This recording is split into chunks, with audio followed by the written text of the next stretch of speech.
Hey everybody. Hello. Hello. Join me on this magical mystery tour into the world of fighting fantasy. Come on in, folks. Hey, Carry Chap's first. Come on in, make yourself known in chat. Nice to see you in chat. I see a Hyde, I see a Sarah, I see a Madam Nostalgic, I see a Toy Donut. I'm here, and Clymmy is here. Hey, Clym. Indeed I am. Hello. Hello. Oh, you're a bit poppy now. You were great a minute ago, and suddenly you've gone all poppy. Is that any better? That's a little better. Yeah, that's a little better. Hey, Lovely. everybody. Hello. Come on in. God, the lighting, the cameras on laptops are really weird about what they do with lights.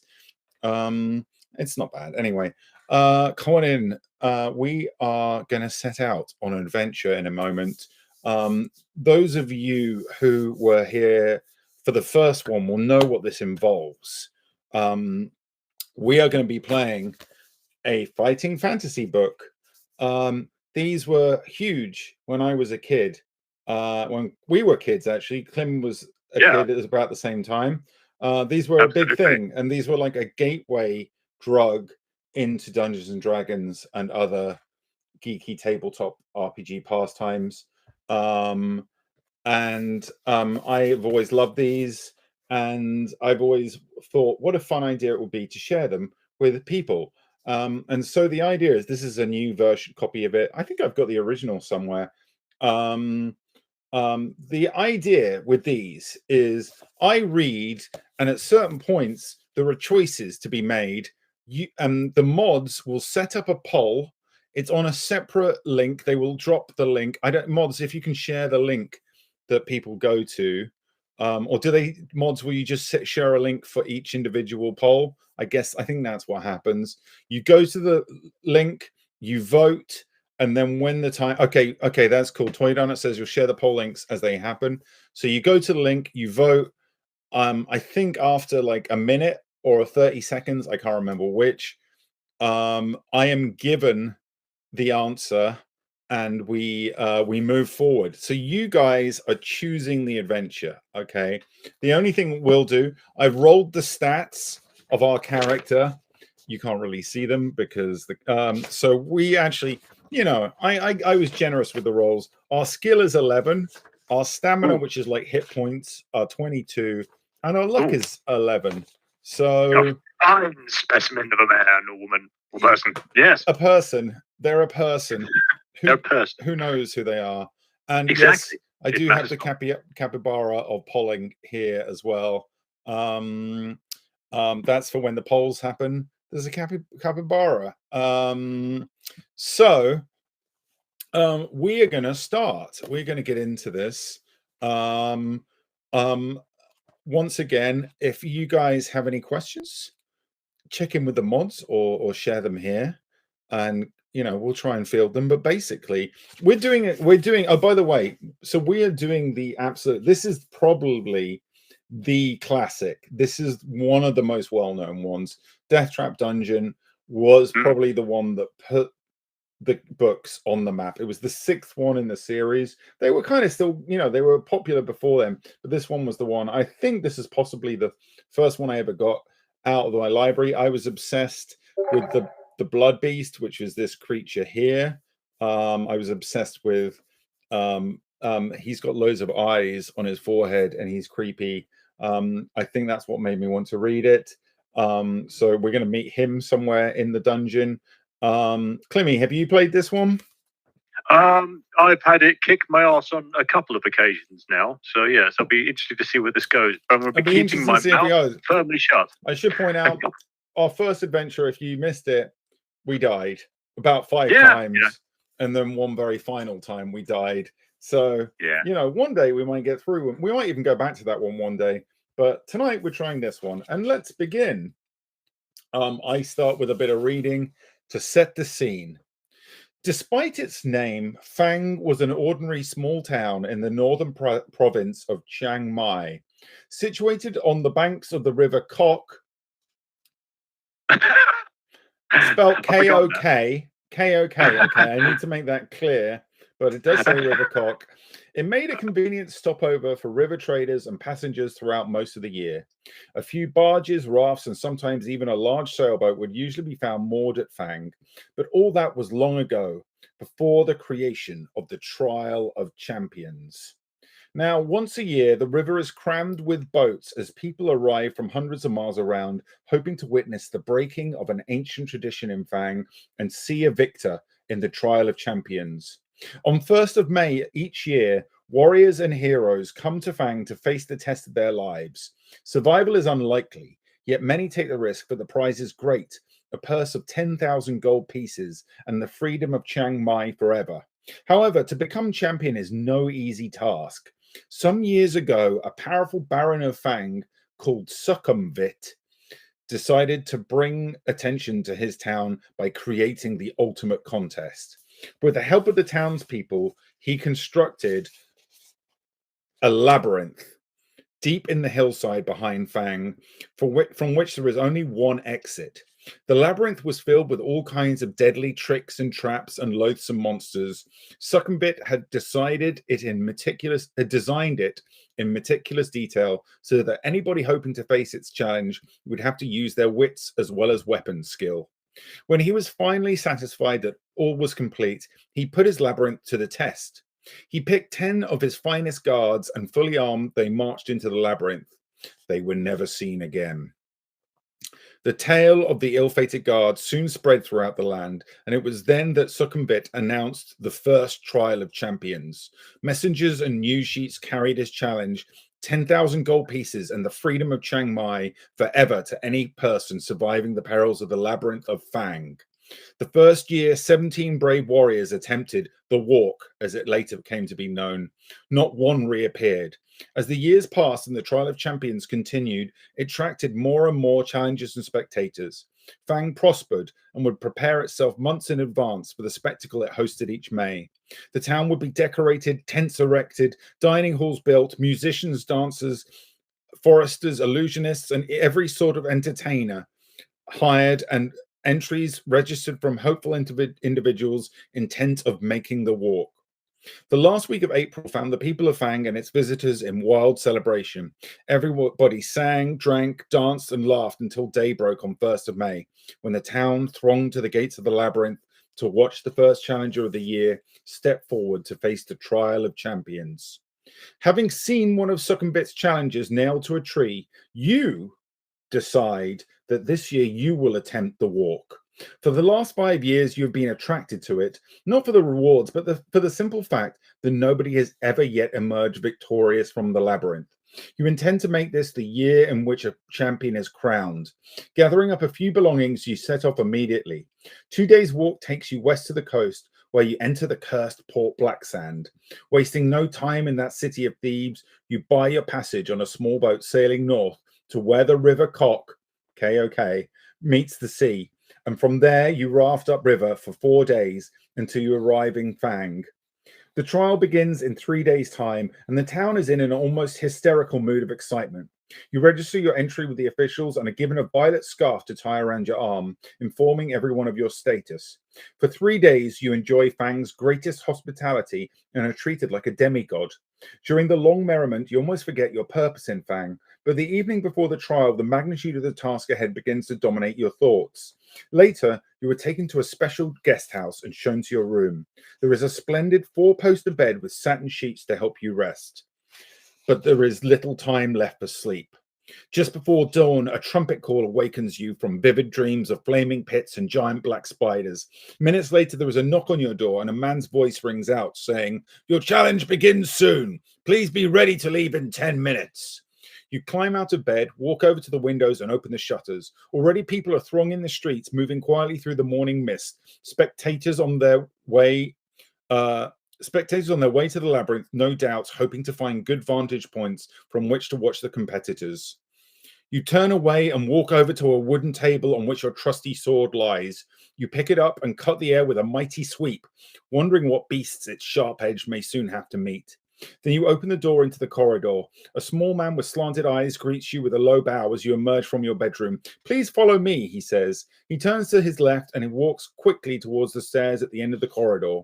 Leaving your guest house, he darts down narrow alleyways between houses, and you have to walk quickly to keep up with him. Soon you come into a wide dirt road lined with cheering crowds. When they see your violet scarf, they cheer even louder and start showering you with flowers.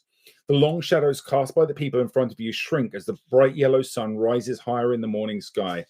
Standing there in front of the noisy and vibrant crowd, you feel strangely alone, aware of your coming ordeal.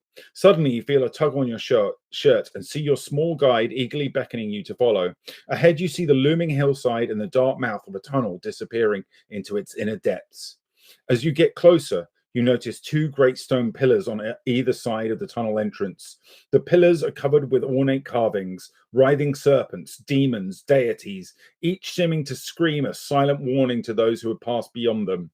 You see Baron Sukumvit himself standing by the entrance, waiting to greet the contenders in the Trial of Champions. You count 5 others standing proudly in line, their violet scarves displayed for all to see. There are 2 bare-chested barbarians dressed in furs. They stand completely motionless, legs straight and slightly apart, arms thrust forward to rest on the hilts of their long double-headed battle axes.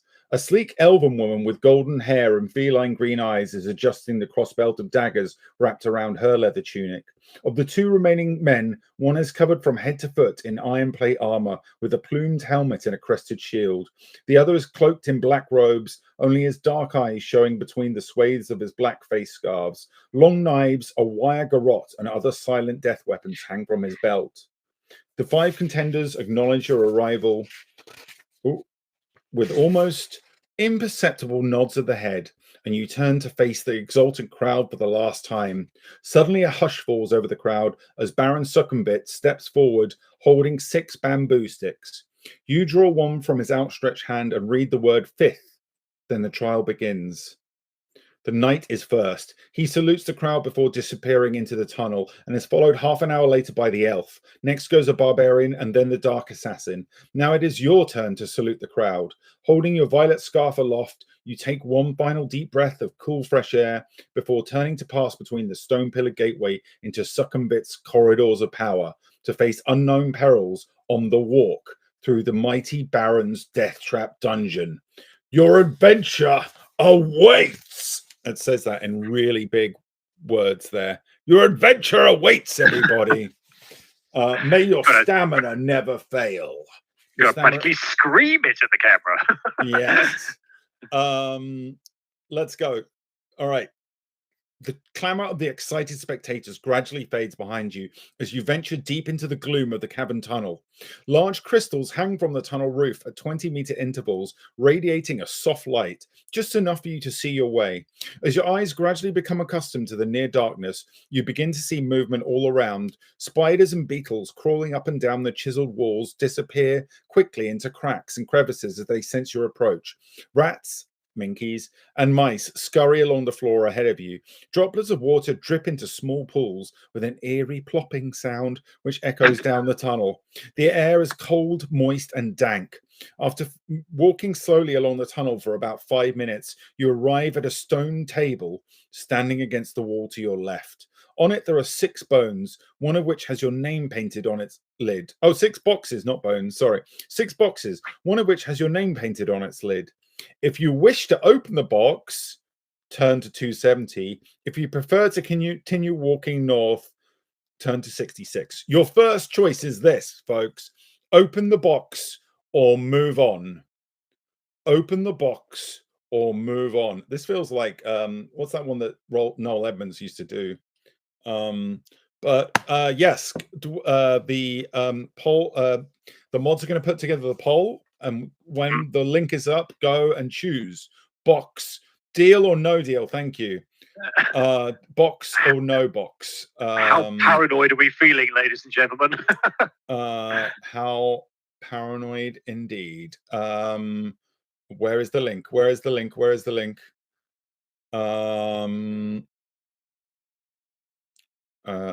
Just waiting for the link.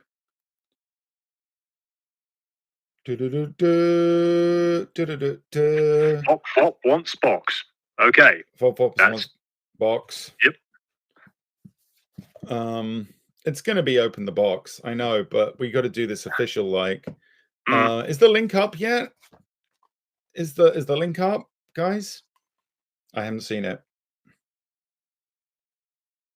Oh dear, are the mods having an issue?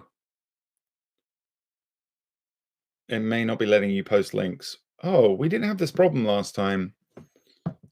I'll stop pressing buttons here.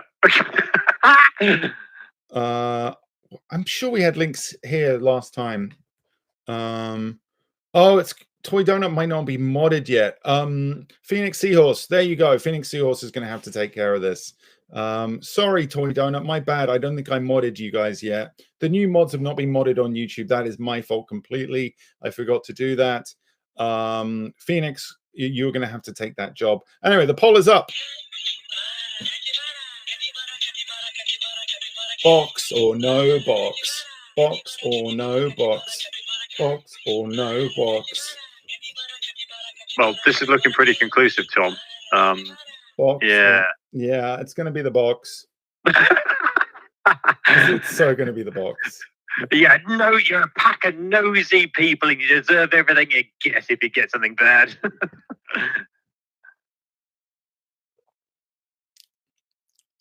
Box or no box? Have we got the answer yet? I don't know. Yes, we do.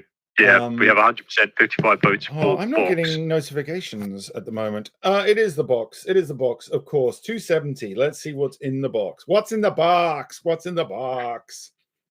The lid of the box lifts off easily. Inside, you find 2 gold pieces. Nice. Okay. And a note written on a small piece of parchment addressed to you. After placing the gold in your pocket, I'm going to make a note of this. We have 2 gold. 2 gold. You read the message and it says, "Well done. At least you have the sense to stop and take advantage of the token aid given to you. Now I can advise that you will need to find and use several items if you hope to pass triumphantly through my DEATHTRAP dungeon. Signed, Sukumvit." Memorizing the advice on the note, you tear it into tiny pieces and continue north along the tunnel. Okay, so we've got to find some things. He doesn't say what things, but we've got to find some things to get through. We're continuing along the tunnel. There's no choice. I've always wondered about this game, who the DEATHTRAP dungeon gaffer is who resets everything. You know, they've got the real job. Yeah. I mean, there are whole video games about that. After walking down the tunnel for a few minutes, you come to a junction. A white arrow painted on one wall points west. On the floor, you can see wet footprints made by those who entered before you. It is hard to be sure, but it looks as though 3 of them followed the directions of the arrow, while 1 decided to go east. Chat, you have to choose. Do we go west where the arrow points, or do you go east where only 1 person went? A rebel went. It's going to be west or east, folks. Mods, if you can post the link when you're ready. West or east? 3 people went west, 1 has gone east. What will you do? The poll is up. West or east? West or east? Clem is looking at me like I'm insane right now. Oh, it's slightly more split. Slightly more split. More split. East is winning out at the moment, sir. Oh, chat is rebelling. Yeah, the road less traveled. We are going east. Okay. This would be great if it would just instantly die.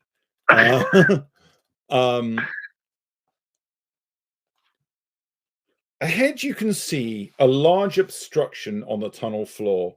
Although it is too dark to make out exactly what it is, the wet footprints you've been following carry on towards the obstruction. If you want to continue this way, go to 56. Or if I want to go back and go west, the book is really going, hey, you sure you don't want to go back the other way now? So you've got a choice again. Carry on to the obstruction. Lick the footprints, says Floppy. That should be option 3. That's just like a free action. Lick the footprints. Okay, so the poll is carry on or go back and go the other way. The poll is up. The poll is up. The poll is up. Poll is up. Go back or carry on. Go back or carry on. Hey, Kai. This is for Kai. What are we saying, peeps? What are we saying? It's looking like continues. 75% so far, 76. Committing. Are we committing to this?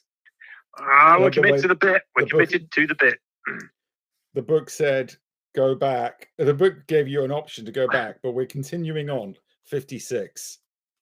Is it a double bluff? You see that the obstruction is a large brown boulder-like object. You touch it with your hand and are surprised to find that it is soft and spongy. If you wish to try to climb over, turn to 373. If you wish to slice it open with your sword, 215. So are we going to climb the spongy thing or slice it? Climb or slice? Climb or slice is your choice.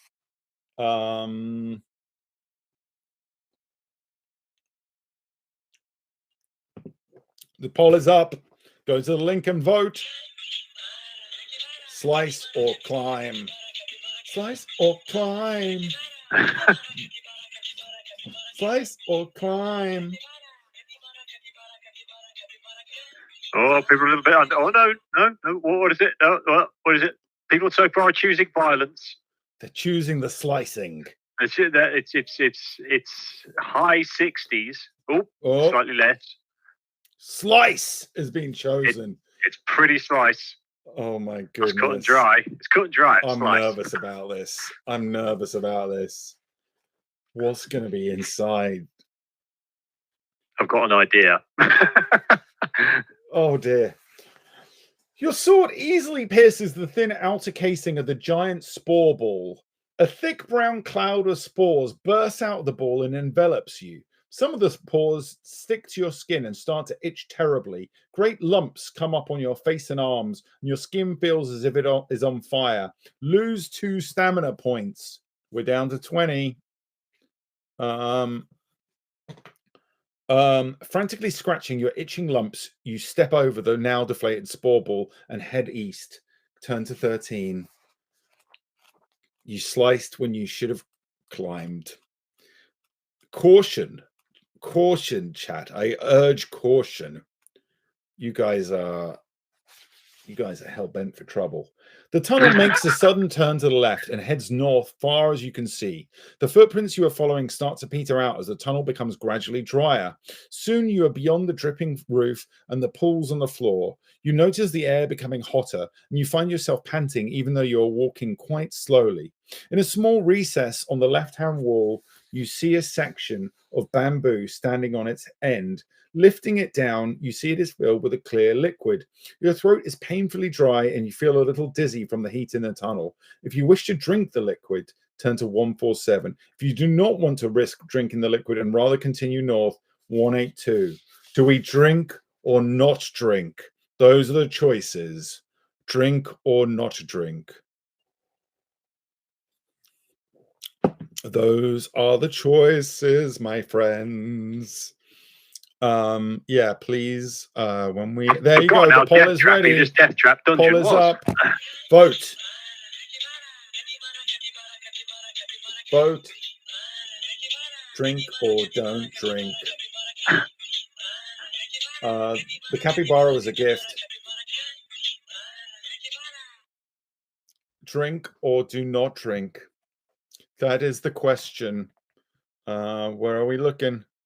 Okay. We are looking at 68% solid don't drink. Oh my goodness. I would have drunk. Okay, let's see what it says. 182. The temperature continues to rise and you find yourself dripping with sweat. As you struggle on, the heat intensifies until it feels like white heat and becomes so unbearable that you begin to pass out. If you drank from the liquid from the bamboo pipe, turn to 25. If you do not stop to drink, turn to 242. Uh-oh. 242 it is. Is this going to be the shortest adventure yet? Possibly. You shake your head. trying desperately to stop yourself from blacking out, but the heat is too much for you and you fall unconscious to the floor. Roll 2 dice. I have the dice here. If the total is the same or less than your skill, if the total is greater than your skill, turn to 366. The good news is, team, we've got pretty good skill. So really, it's only if we roll a double 6 that we're in trouble. Snake eyes, everybody. Think snake eyes. We're fine. We're fine. It's a 4. So total is 48. We are okay. Only your immense strength and grim determination keep you from falling unconscious to the floor. You grit your teeth and press on resolutely. Turn to 197. Mercifully, the temperature now starts to drop rapidly, and soon it feels almost cool again. On the left-hand side of the tunnel is a closed door. It has a small iron plate in it, which might possibly slide open. Will you, A, try to open the door, B, try to slide the iron plate, or C, continue north up the tunnel? That's your choices, A, B, or C, folks, on this one. There's 3 choices. 3 choices. This will divide the audience. Open the door, slide the plate, or carry on, ignoring it. There you go. The poll is up.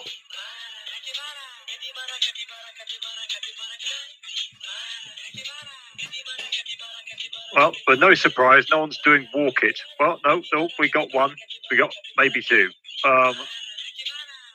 70%, a massive landslide so far for slide the small metal thing open. Oh, I like that. I'm liking that. Let's see what we're gonna slide it. It's officially sliding it. 156. Oh my goodness. The small plate slides easily open, and you find yourself peering into a room with a deep pit in the floor behind the door. On the opposite wall, there are 2 iron hooks, on one of which hangs a coil of rope. If you wish to open the door, jump over the pit and take the rope, turn to 208. Or if you want to continue along the north tunnel, the choice is go in, jump the pit to take the rope, or carry on north, ignoring it. Those are your choices. Not jump in the pit, Floppy. We're jumping over the pit. Are we jumping or are we just ignoring? Is the question ahead of us. How deep is the pit? It doesn't say. Oh, it says it's deep. It's a deep pit, folks. It's a deep pit. But I'll remind us, we've got a pretty high skill. So, I kind of jinxed it. Well, I didn't jinx it. I can't remember if I cheated. I rolled a 5. Anyway, we've got good skill. Let's do badass things. Oh, sorry, I just noticed the poll is up. Yep. Poll is up. Jump or no. Jump or no. Jump or no. Oh. We're jumping the pit. We're jumping the pit. We're jumping the pit. Away we go. I see a dice roll coming up. Okay, 208.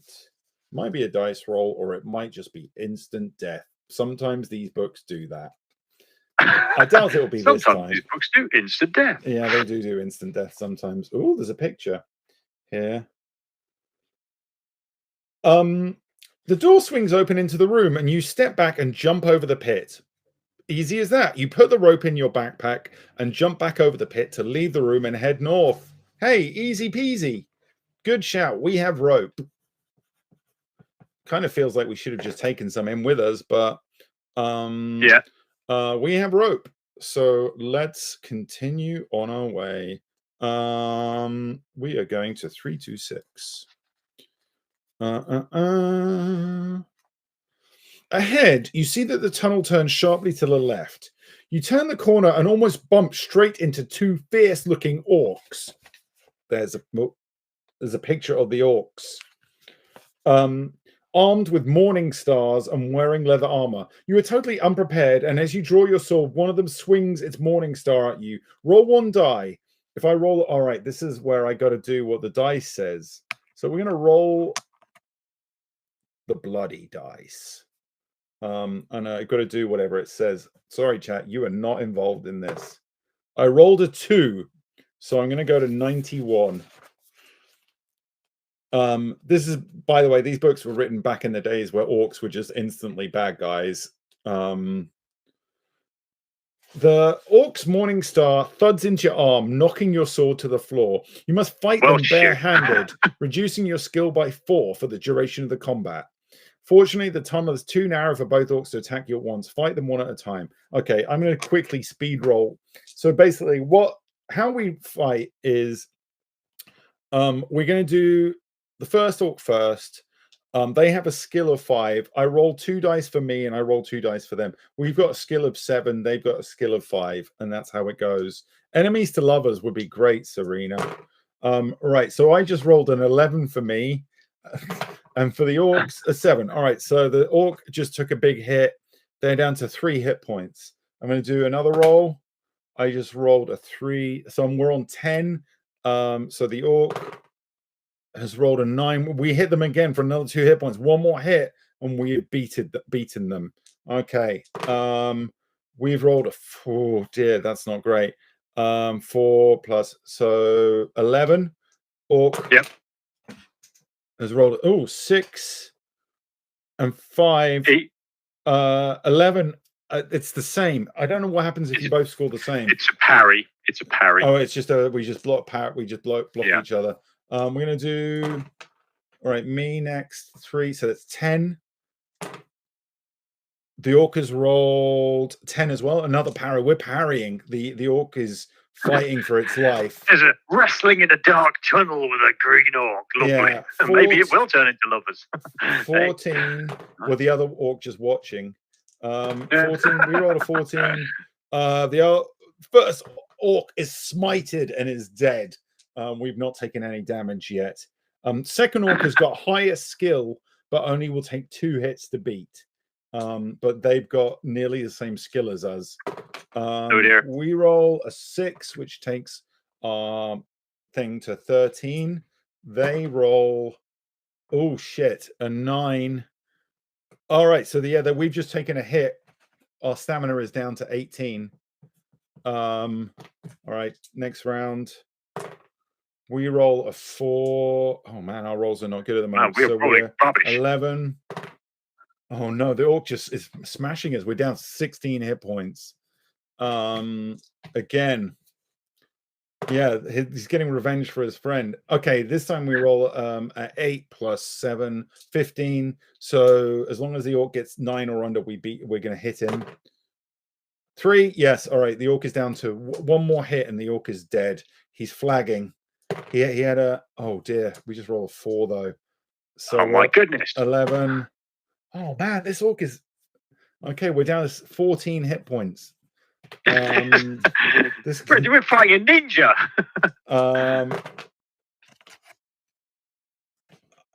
Okay, that was a parry. We just both parried each other's blows. Last one, 6. So 13. If the orc gets 7 or less, no, the orc has to get less than 7. And it does. It gets a 6. It's dead. We have smoked the orcs. The orcs have been smited. Hooray! Hooray! Hooray for that. So yes, nice. If we win, although we did take a bit of damage there, we're going to go to 257. By the way, don't worry. If we die of damage from fighting, we just put it on the death tally. We don't we don't just end the stream there, because that used to happen all the time in these. Inside one of the orc's pockets, you find 1 gold piece and a hollow wooden tube. You put your findings in your backpack and set off west. So we've got 3 gold now and a hollow wooden tube. Hollow wood tube. Okay. A hollow wooden tube. Yeah. I wonder what that could be used for. 164.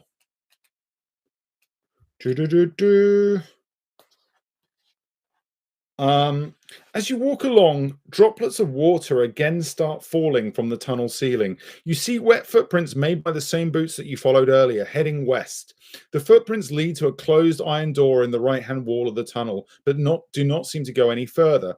If you wish to open the door, turn to 299. If you'd rather keep going west, 83. Open the door where the footprints stop or carry on is your choice, folks. This is the next poll. Open the door where the footprints stop or carry on.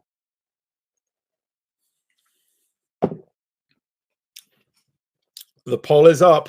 Make your choices now, chat.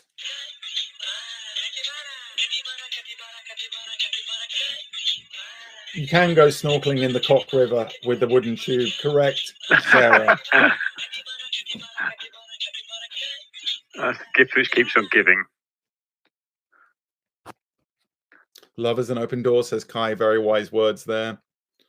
Open all doors, says Love led us astray. We are going to open the door. We're opening the door. Yes. 299. 299. The door opens into a large chamber where you are shocked to see one of your rivals who has obviously met a sudden gory death. It is one of the barbarians, and he is impaled on several long iron spikes, which are fixed to a frame that has sprung out of the floor. A lot of rubbish and debris litters the floor, concealing a hidden tripwire which he must have stepped on and thus released the spiked frame. In the far wall is an alcove in which you can see a silver goblet standing on a small wooden table. Will you A, walk over to search the barbarian, B, walk towards the alcove, or C, close the door, back out, and leave? Number 1, barbarian. Go check the barbarian. Number 2, go towards the alcove. Or 3, back out of it. Get out of there. The choice is yours, chat. You will be able to probably take his stuff if you go to see him. That's often what happens in these kind of things. Can you? Oh, the poll is up. Aratastic asks, "Can we romance the barbarian?" Romance the barbarian, sexy barbarian, sexy, sexy barbarian. Well, he's dead, so he's not going to object, is he? Sexy barbarian. Unfortunately, it looks like he's already been nailed. Yeah. Dear. The options are coming in. Oh, loot the body. Loot the body. Well, I don't know if he will walk. Oh, yeah, it does say search the barbarian. 1, 2, 6. Okay. The pouch on the barbarian's belt is empty apart from some strange-looking dried meat wrapped in cloth. Will you A, eat the dried meat, B, leave the meat and walk over to the alcove, or C, leave the chamber? Eat the meat, or go to the alcove, or leave. Exactly. Like Eb's got the right attitude there. Yay, free food. Poll is up, everybody. Food, the best kind. Eat the meat. Mystery meat. It just says, just so to be clear, sorry, it says strange looking dried meat wrapped in a cloth.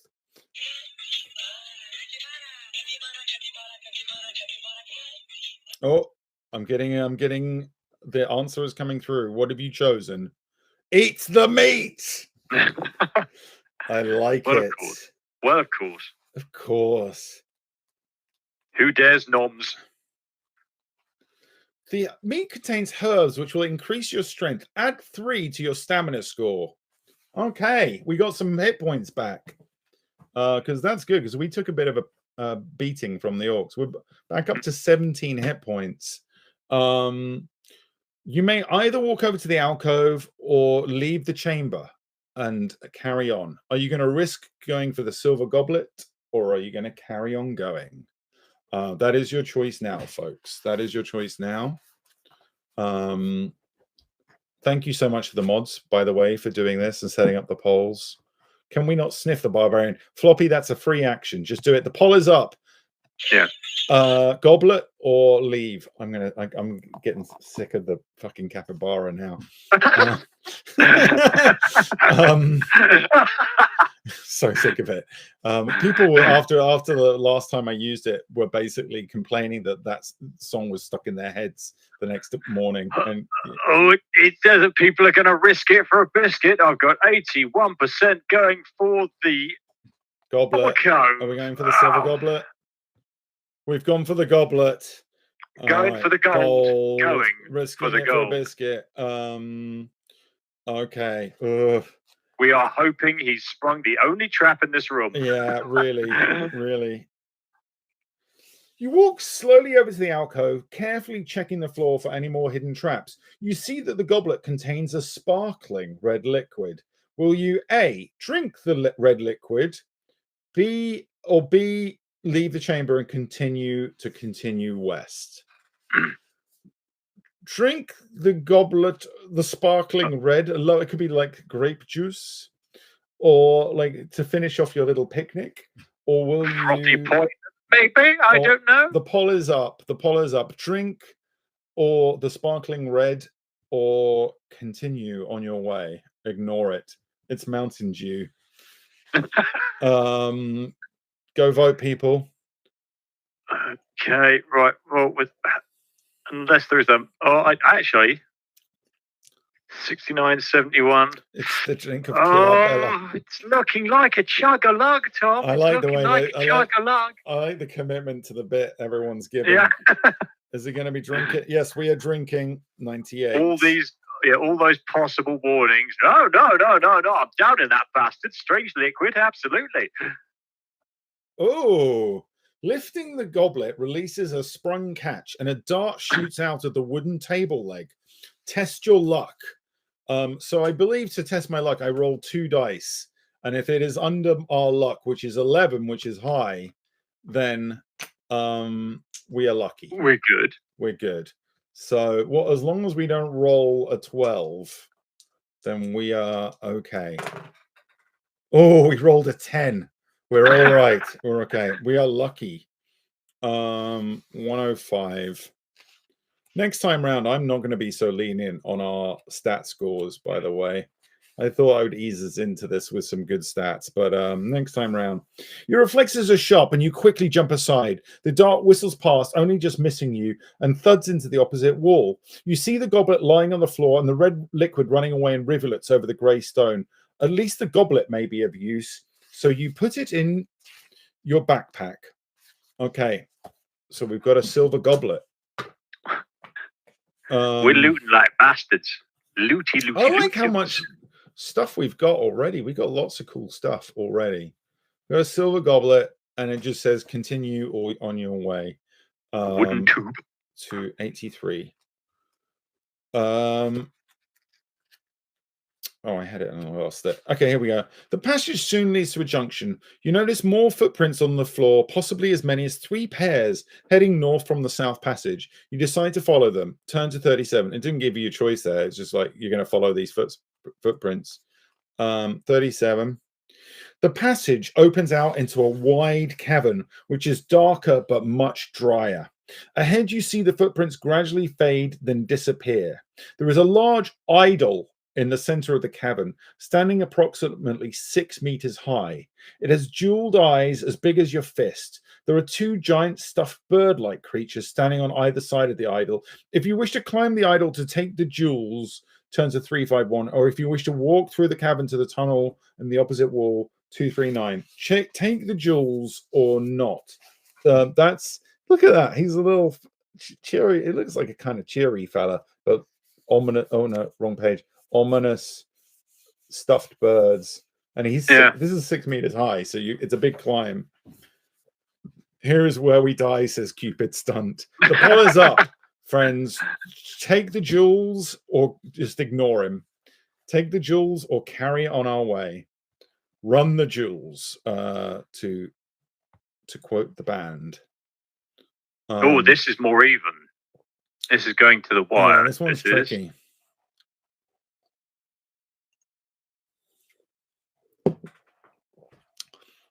Our Tastico is going for loot, loot, loot. Climb it like a tree, says Jamie. Oh, here it comes. Boop the nose. Climb, we are looting. Climb it.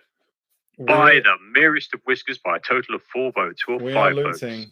351. 10,000 gold at the end of this wasn't enough. We had to loot. The idol is very smooth and will be difficult to climb. Do you have any rope? We do. If you do, turn to 396. We got rope, people. It was a good job we jumped that pit. You make the rope into a lasso, whirl it above your head and throw it at the idol's head, smiling happily as it falls around its neck. You then tighten the noose and start to climb, hauling yourself up the rope. You are soon at the top of the idol, sitting on the bridge of its nose and holding onto the rope. You draw your sword and wonder which jeweled eye to prize out first. If you want to prize out the left eye, turn to 151. If you wish to prize out the right eye, 34. Choose, people. Which eye do you desire, the right or the left? Right or the left? The poll is up. The capybara returns. Can you not lick the eyes? Floppy, I'm seeing a theme here.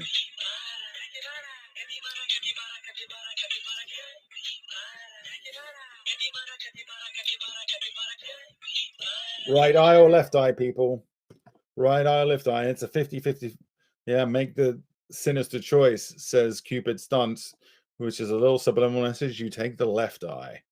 But I'm wondering if it's going to go with that. The left eye is sinister. The right eye is not. You've chosen the left eye, which is the sinister eye. If you didn't know, sinister means left. In Latin, I think. I can't remember. But sinister. So you've chosen the eye, which... oh, hang on. Where is the choice? Shit. Oh, here we go. We're going to go for the left eye. 151.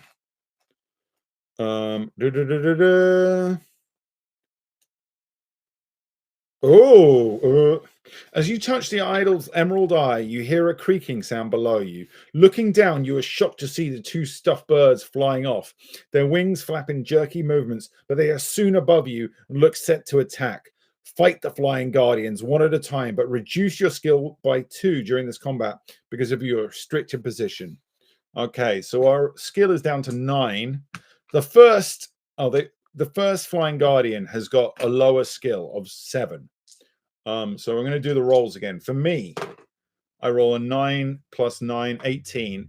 He's got a skill of 7, so he's got to get 11 or higher. No, all right. He's just taken his first hit. He's down to 6 hit points. We go again. I roll a 6. That takes us to 15. So he's got to roll an 8 or higher.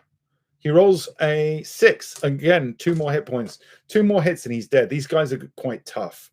I'm going to just say we killed the birds. We were close to finishing them off anyway. Let's just say they died during the YouTube glitch. 240. We took a couple of hits from them. Lack of oxygen. They got a couple of nasty blows in on us, but we managed to kill them both.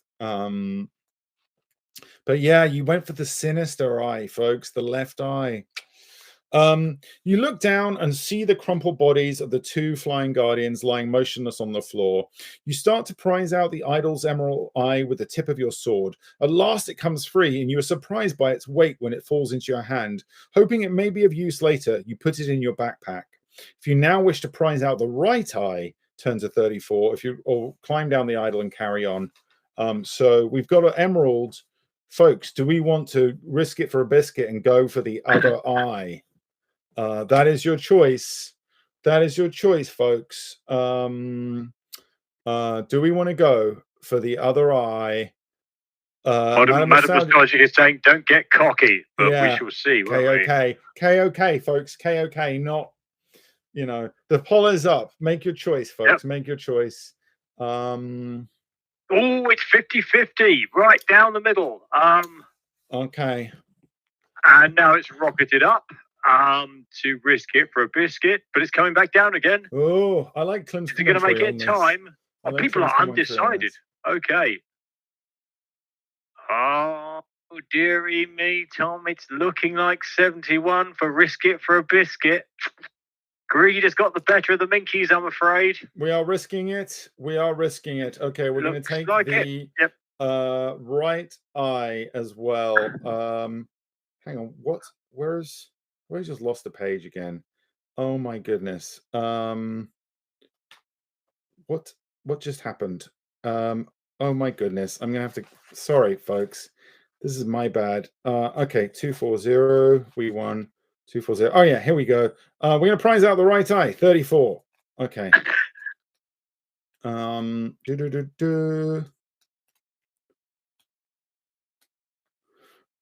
You try to force the point of your sword under the emerald eye. Much to your surprise.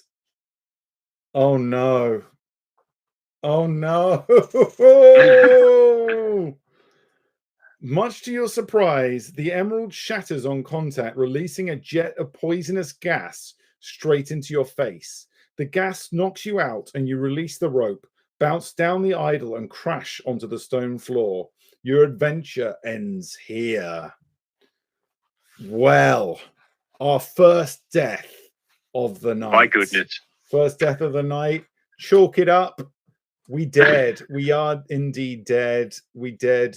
The good news is, folks, as is the tradition with these things, I kept one finger in the other and the previous entry. So we can continue on our way. It is the finger of immortality. The finger of immortality. Yes. We're going to climb down. Are we going to say we got 3 lives and that's it? We only get 3. It was tradition last time. We get 3. You've had 1. You got 2 more, and then you're deadly dead, dead.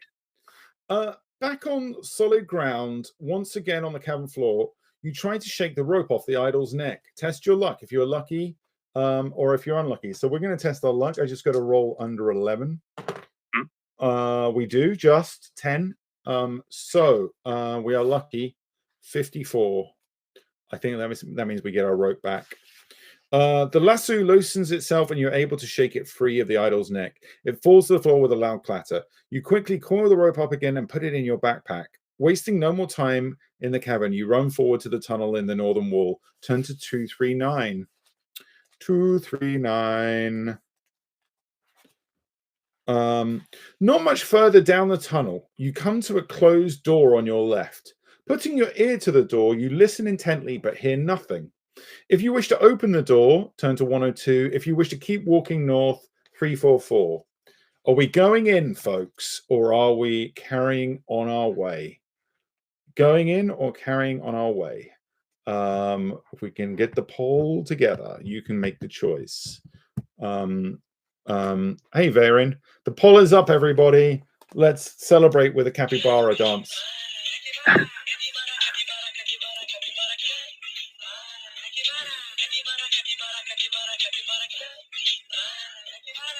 Currently it's 76% open it and 20 now down to 20. Keep on going. What do we think? We just can't stop opening those doors, Tom. We just can't stop. I like this. I'm down with this. I think you got to risk it for a biscuit, even if it does mean instant death. We have the finger of fate. Oh shit! Have I lost my way again? Oh come on. Hang on. We're gonna climb down the idol. Sorry, folks. I just seem to be losing my way. We shook the lock off. Yeah, we got that. 54. I'm 239. Oh, okay. No, it was just the entry above that. We are opening the door. Yes, we are opening the door. Yes. 102. 102. 102. 102. You enter a room which is small and completely empty. As soon as you're inside, the door slams shut behind you. Suddenly, a voice booms out of nowhere, shouting, "Welcome to DEATHTRAP Dungeon, the ingenious killer, labyrinth of my master, adventurer. I trust you will pay your respects to my master by shouting his name. Will you choose to shout, "Hail Sukumvit," or "Sukumvit is a worm"? Whoa. I don't remember this. Are you going to choose "Hail Sukumvit" or "Sukumvit is a worm"? I'm speechless. Will you? Those are the options. Those are the options.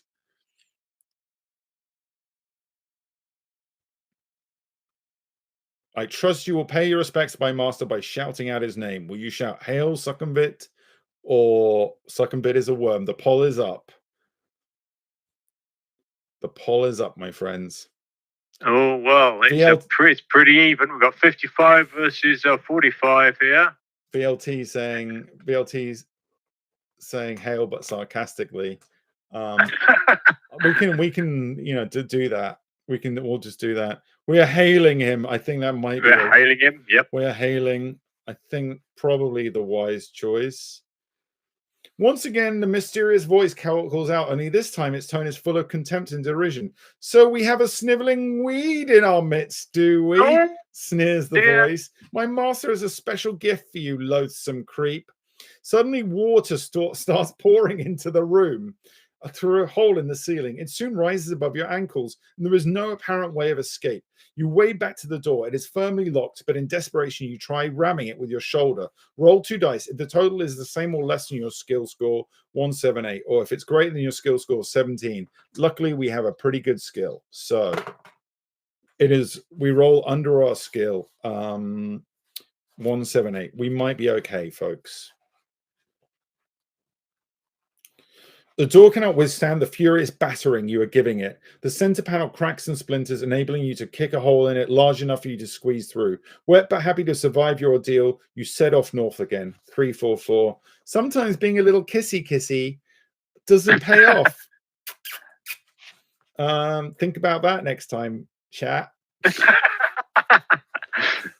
Yeah, the guy has been trapped in the dark on his own by this dude, so it's possible he may not like him. It's plausible. It's plausible. The tunnel twists and turns, but keeps steadily north. Ahead, you see a thin shaft of blue light streaming down from the ceiling to the floor. It sparkles and shimmers, and you can see images of laughing faces in the light.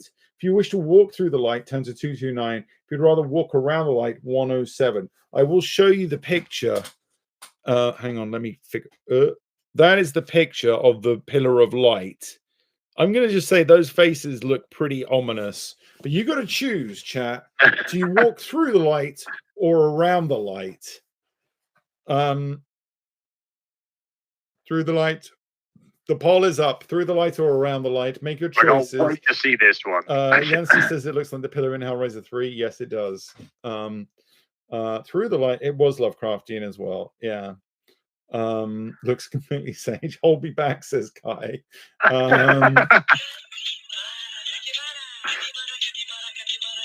Through the light.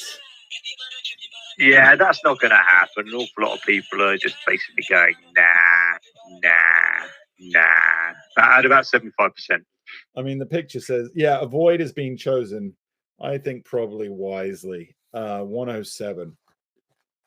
It'll be like instant death. Oh, you should have walked through the weird, horrible faces. You come to an arched doorway set in the right-hand wall of the tunnel. The heavy stone door is closed, but there is an iron latch and a round handle. If you wish to try the door, 168, or if you wish to continue along the tunnel, 267.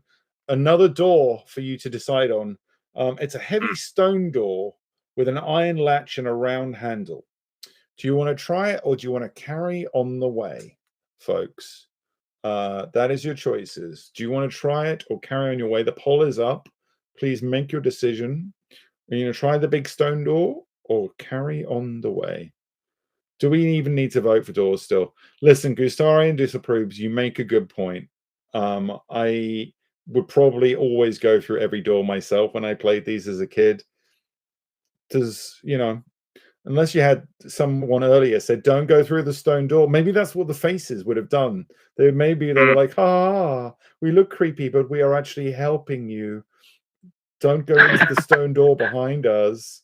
Do Door is given the command. We're going to try this door. 168. Lifting the latch and pushing the heavy stone door open, you find yourself in a large cavern. The light is dim and murky, but as your eyes begin to adjust, you see that the walls are covered in green algae running with moisture. The floor is strewn with straw. The atmosphere is warm, damp, and fetid, and a soft humming sound fills the air. You step gingerly through the straw towards a corner of the cavern where there appears to be a shallow pit. Peering warily into the pit, you are disgusted to see a mass of pale writhing worms, some as much as 1/2 meter long. Utterly nauseated, you are about to turn away when you notice that their undulating bodies are swarming around a dagger, its point held fast in a crack in the pit floor. The hilt is cased in black leather studded with opals, and the blade is fashioned from a strange reddish-black burnished metal you have never seen before. You long to touch the dagger, but this would mean plunging your hand in among the writhing worms. Do you reach for the dagger or leave and carry on your way? Do you reach for the gross dagger? I mean, the dagger's not gross. I can actually show you a picture again. There is the dagger. There's the worms around it. Looks like a kind of a boss dagger. Look at that, like skull on its hilt. Guys, it's like a saw challenge. It is like a saw challenge. I want to play a game. Saw challenge capybara. It'd be funny if they looked like the little puppet in, Saw. Or a little tricycle. Eat the worm, says Aratistico. I mean, I have done that. So what have you done today? Where are we going to be at? All right, touch it. Touch the dagger has been decided. We are reaching for the dagger. 94. We might have to fight some worms here or something. Oh, taking a deep breath, you lean over the pit and plunge your forearm into the mass of wriggling worms. They are cold and clammy and feel extremely nasty, but at least they are harmless, and you are able to seize the dagger by the hilt.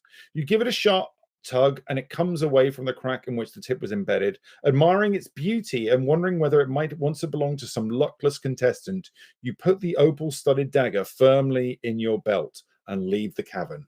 We got ourselves a cool dagger, everybody. We got ourselves a cool dagger. We risked it for a biscuit, and it was worth it. I'm just writing cool dagger on the character sheet. Gonna 174. We like that. Worm dagger says hide. It could be a worm, considered a worm dagger.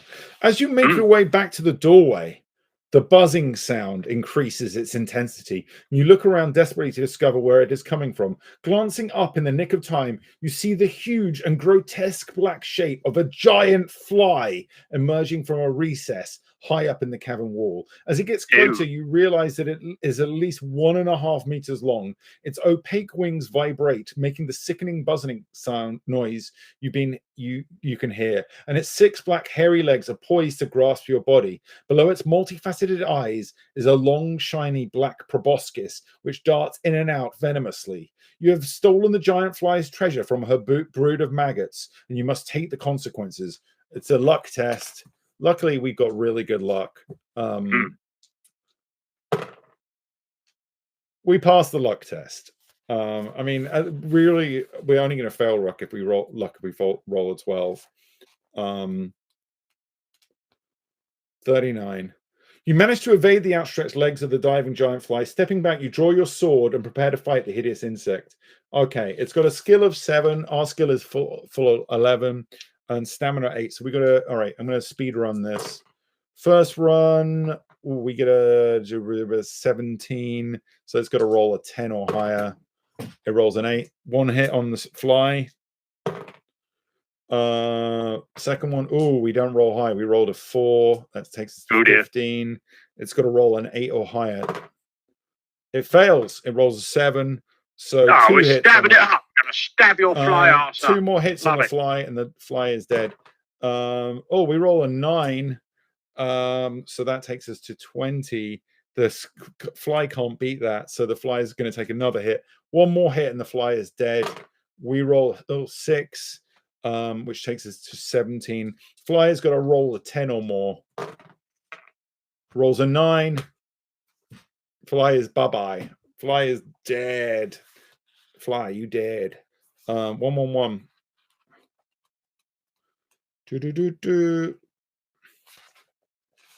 Swatted the fly. You wipe the vile yellow slime from the blade of your sword and walk quickly to the door, back into the tunnel, and head north. 267. Hey, we got ourselves a cool dagger out of that. The tunnel ends shortly at a junction. Looking left and right, you see a narrow passage disappearing into the dim distance. Oh, this is a straight choice, folks. You got to choose between west or east. Do we want to go west here or east? That is the question, folks. Do we want to go west or east? Get ready and vote. There's no like info about either of them. It's just literally like the passageway looks the same either way. So it's just a choice. It's just an open choice into the unknown indeed. Ash Rainbow, into the unknown indeed. The poll is up. Choose now, folks. It's going to be a close one. West or because east. We have no information. I know no information is not very useful, but hey, sometimes these games are just a bit of chance. East towards the sun. I like that, rogues.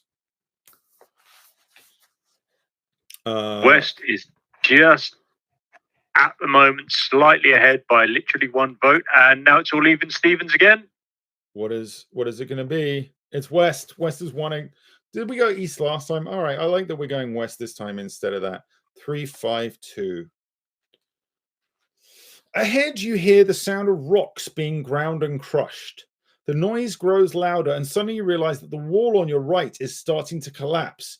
Terrified, you watch as a large, hideous worm-like creature with a gaping mouth and extraordinarily powerful mandibles slithers through a hole in the wall. Its great jaws continue to crunch the rock as it turns its head slowly from side to side, feeling the cool air in the tunnel. It appears to be totally blind, but seems to know of your presence, perhaps sensing the heat of your body.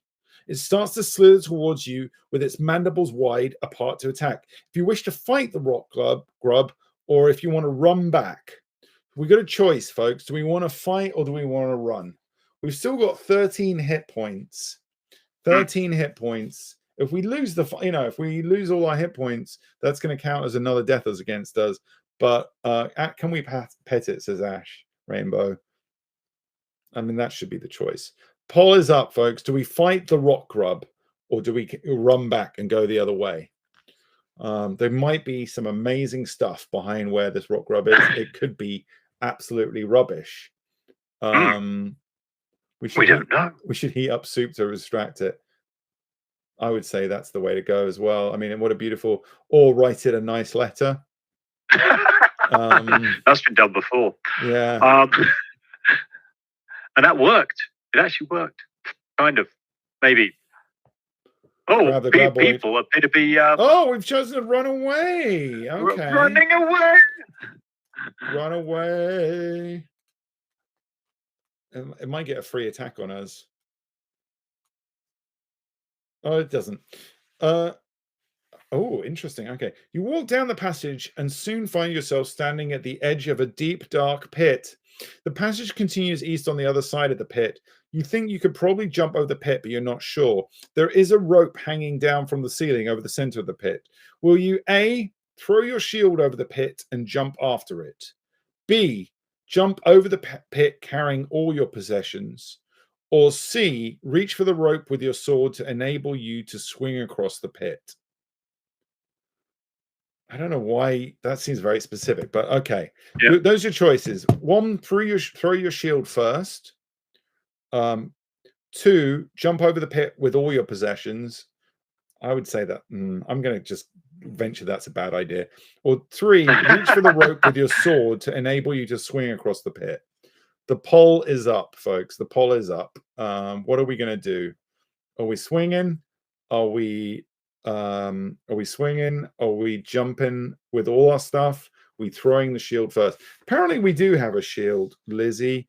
I didn't know that either. I guess we just have standard hero shit, which is a sword and shield. And back in the old days, you know, if you were a boring, ordinary hero, you'd just be like sword and shield, man. Anyway, the pole has been up. The pole is rope. Is that reach for the rope? I'm guessing that's reach for the rope. Yeah. Reach for the rope is what is being decided upon. Yep. Okay, I like the some caution.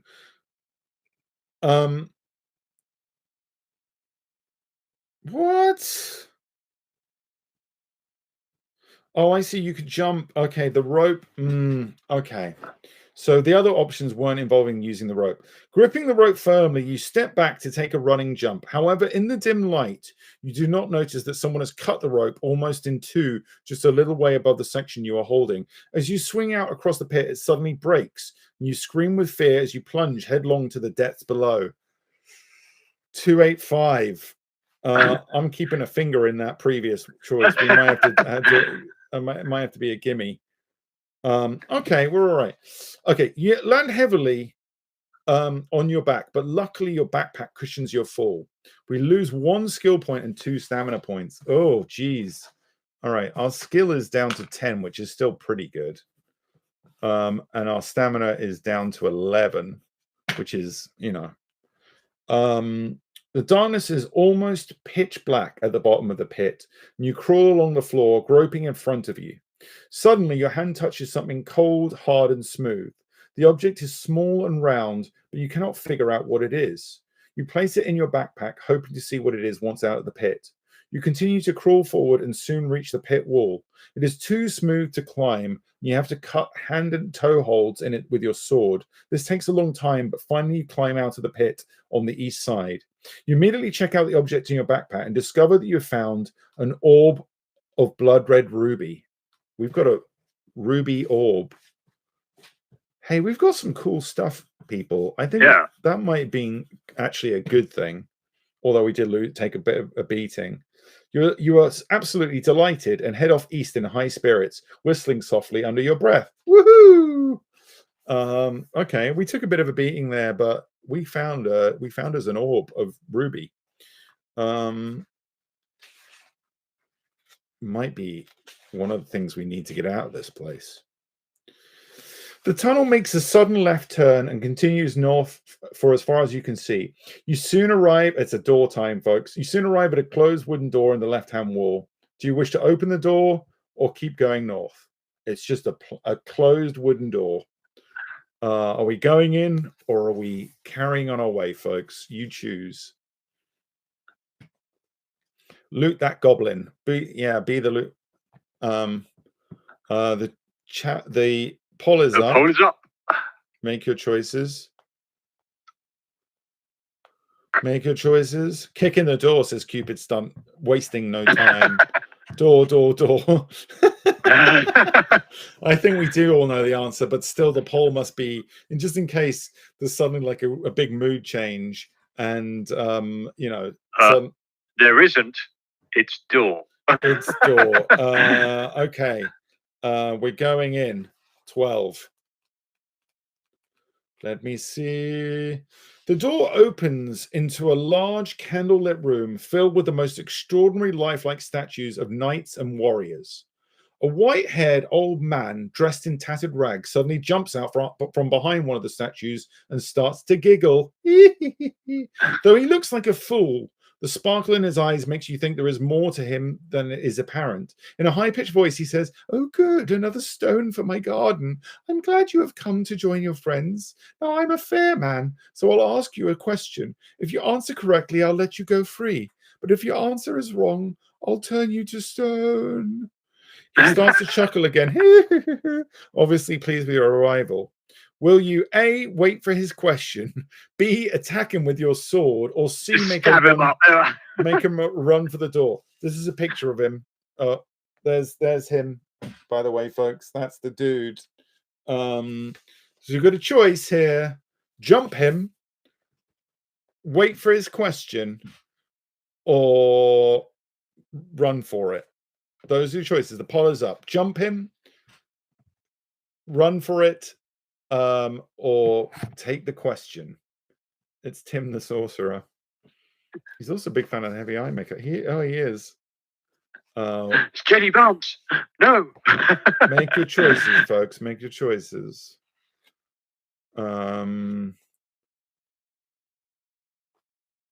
Cupid Stunt loves a riddle. What are we saying here, folks? Are we going to take the riddle? Are we're going to get the question? We're going for the question, folks. Riddle me this, old man. Riddle me this. The old man points at one of the statues, and you recognize it immediately. It is the knight who started the Trial of Champions. You know, the first one who went in. Yep. The agonized look on his face, locked in stone for eternity. The old man smiles, saying, "This man weighs 100 pounds plus half his weight. How much does he weigh?" What will you answer? 100 pounds is option 1. 150 pounds is option 2. Or 200 pounds is option 3. So this man weighs 100 pounds plus half his weight. How much does he weigh? 100 pounds, 150 pounds, or 200 pounds? This man weighs 100 pounds plus half his weight. How much does he weigh? 100, 150, or 200? The poll is up. I think there's some. Is there wordplay at play here? He weighs 100 pounds plus half his weight. Anyway, the poll is up. Make your choices. It's a riddle, folks. Remember, it's a riddle, not just a math problem. Oh, this is going to be tight.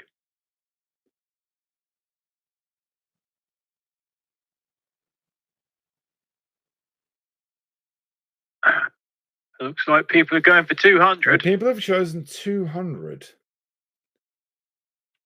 100 pounds plus. I don't get how you get to 200, but we'll find out if that's correct. There's maybe a second death. Could be death too.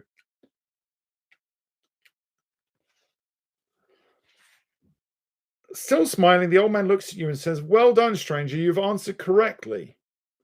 I wish you good fortune during the rest of the Trial of Champions, and to this end I shall increase your powers." He then mutters a few more unintelligible words. You feel a surge soar through your body. Add 1 each to each of your skill, stamina, and luck scores.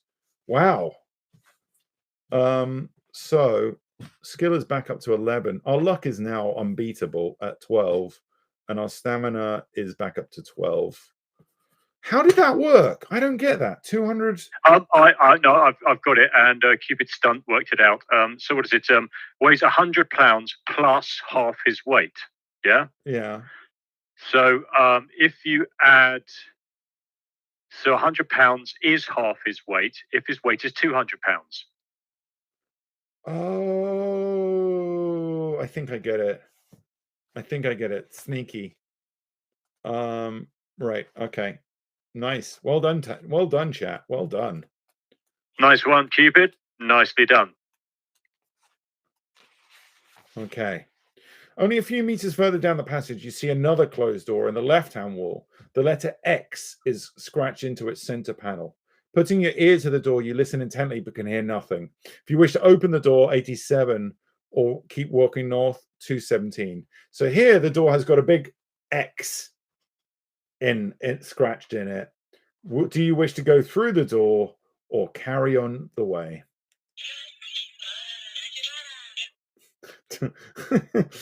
Actually, the thing is up. Door.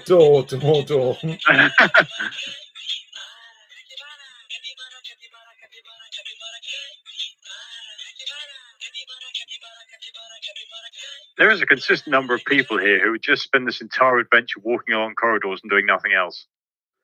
I mean, you know, that's one way you get through. You just never interact with anything until the very end, where suddenly you need some of the stuff that you moonwalk through that door. What are we saying? X marks treasure. 81% say yes. All right. Okay. I mean, the X could be like, don't go in this one, of course, but 87. We're going. We've got one death in hand. You know, people are feeling brave. The door opens into a large room. Turn to 381. That was a very short entry. Yeah. You look around the room and see nothing of interest apart from an alcove in the west wall and a stone chair in the middle of the room. Sitting in the chair is the skeleton of an armed warrior, possibly a contestant from years gone by. The skeletal fingers of its right hand are gripped round a piece of parchment. If you wish to take the parchment from the skeleton, 331, or walk over to the alcove, 128. So yeah, there is an alcove in the west wall and a stone chair in the middle of the room. So do we want to go to the skeleton and take the parchment, or go into the alcove? Skeleton or alcove are your choices, my friends. Skeleton or alcove. The poll is up. Skeleton or alcove.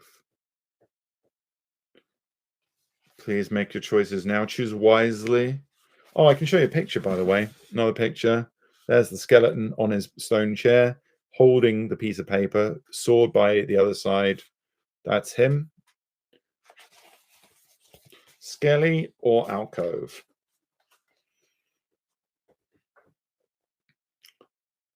Have we chosen? Have we chosen? Skelly has been chosen. Okay, 331. 331. Touching the parchment has precisely the effect you had feared. The skeleton lurches forward and, rising from its chair in a series of jerky movements, raises its sword to strike you. Lunging sideways, you draw your sword to defend yourself. Skeleton has got a skill of 8. We got a skill of 11 and 6 hit points. Okay, I roll first. We've got 16. If skeleton rolls 8 or more, we take a hit. Skeleton rolls a 5, it takes a hit. Next round, we roll an 8 plus 11, 19. The skeleton has to roll an 11 or more. It's not likely. Skeleton rolls an 8, so the skeleton takes another hit. Last round. This could be the last Smash round. them bones. We roll low, 4, which takes us to 15. Skelly has to roll 7 or more to get a hit on us. Skelly rolls a 4. It goes down. It goes down. Skeleton is down. We won. Turn to 71. Nice. Didn't take a hit. We smashed that fool. 71. Thank you for the 199. Nice shorts. Yeah, nice shorts. Thank you for the donation. Thank you. And thank you everyone who's been donating stuff. That's very kind of you. Once again, you reach for the parchment, only this time it is lying amidst a pile of broken bones. You don't say. Unfolding it, you see a map of a room with a drawing of a hideous creature inside it. Beneath the monster is a rhyme which reads, "Should you meet the manticore, of its tail beware. Shield yourself against the spikes flying through the air." You fold up the piece of parchment and put it in your backpack. Repeating over the rhyme to yourself, you walk across the alcove. I'll read that to you one more time so you get that logged in your noggins. Should you meet the manticore, of its tail beware. Shield yourself against the spikes flying through the air. We do have a shield still. We continue on 128.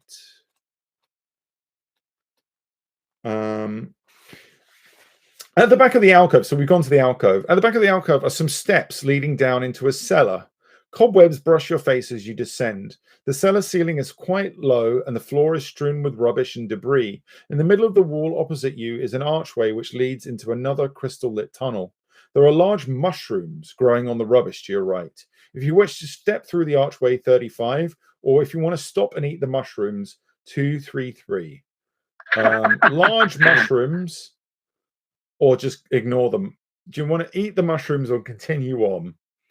Does it say anything more about them? They are large, and that's all it says. Big ass mushrooms. I mean, I would say, chat, in my knowledge, mushrooms are just a bad idea. Random mushrooms are a bad idea, but the poll is up. You go for it. Yeah, chat are undecided on the entire not eating strange fungi. Yeah, I mean, if they had a bit more description, like the mushrooms look tasty and inviting and not red and covered in spots or whatever. You know? Slimy and evil. Yeah, you guys, we're going to be tripping balls down in DEATHTRAP Dungeon. Waiting for the answer. And it looks Archway, like Archway has it. We've decided to ignore the mushrooms. I mean, we've Do got 12 not eat hit points. the mushrooms. We've got 12 hit points, so I think that was, you know, we can still take a bit of a fight. Don't eat the mushrooms. Don't eat the mushrooms. The tunnel continues west for several hundred meters, finally ending at some steps leading up to a closed trapdoor. You climb the steps slowly, hearing muffled voices above you. In the dim light, you can see that the trapdoor is not locked. If you wish to knock on the trapdoor, 333. If you wish to burst through the trapdoor with your sword drawn, 124. Do you want to knock on the trapdoor or jump through with your sword drawn? Chat, that is the choice before you. Are you bursting or knocking? Between you and me, chat, I'm glad you didn't go for the mushrooms. I don't know whether they would have been good or bad, but there's a high chance they would have been bad. Let's be honest here. Are we knocking? The poll is up, folks. Are we knocking or are we jumping out? Oh, we have some polite minkies here so far with 19 votes for knock and only 9 votes for burst so far, but it is early days. We've got another 10 seconds, at least 10 seconds. It's kind of to knock. Knock still has it at 66, 67%, 68 is going up. Knock. We are knocking. 16 is looking like knock. It's looking like knock. We are knocking. All right. You hear footsteps and suddenly the trapdoor is thrown back. For a few seconds, you are completely blinded by the bright light from the room above and do not see the goblin thrusting his spear downwards or hear his sadistic laughter as the point pierces your neck. Your adventure ends here on the stone steps of the tunnel. Strike 2! Yeah. Strike 2, my friends. Strike 2. We got the bad. You were too polite. Luckily, I put my finger in the thing, so we're going to burst through the trapdoor with our sword drawn and mess that goblin up. Yeah. We're on our last life, folks. Yeah. You throw the trapdoor open and run up the steps into a bright lantern-lit room. 2 goblins are sharpening their short swords on a stone set in the middle of the floor. You catch them momentarily off guard, but they quickly recover and both rush forward to attack you. Both goblins will have a separate attack on you in each attack round, but you must choose which of the 2 you will fight. I'm just going to do them one after the other, but they both get an attack, but their skills are low.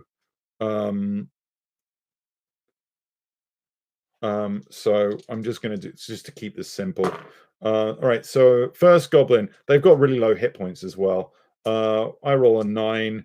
They cannot, they simply cannot beat that, so they take a first hit.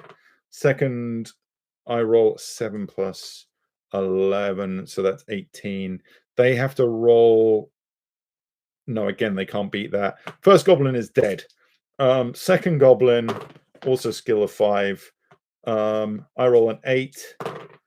They roll. Oh, they roll a 12. So hang on, 8 plus 9. No, they still die. No, they still get hit. Rather, they still get hit.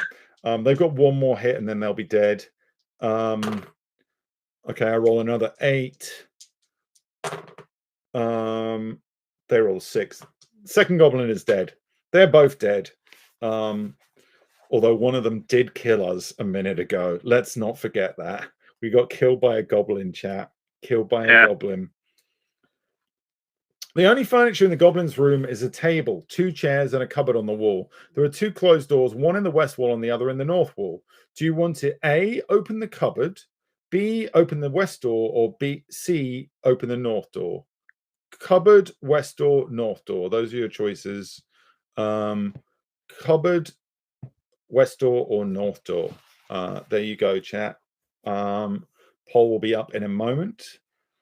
Cupboard, west door, or north door? Cupboard. Poll is up. Poll is up. Poll is up, everyone.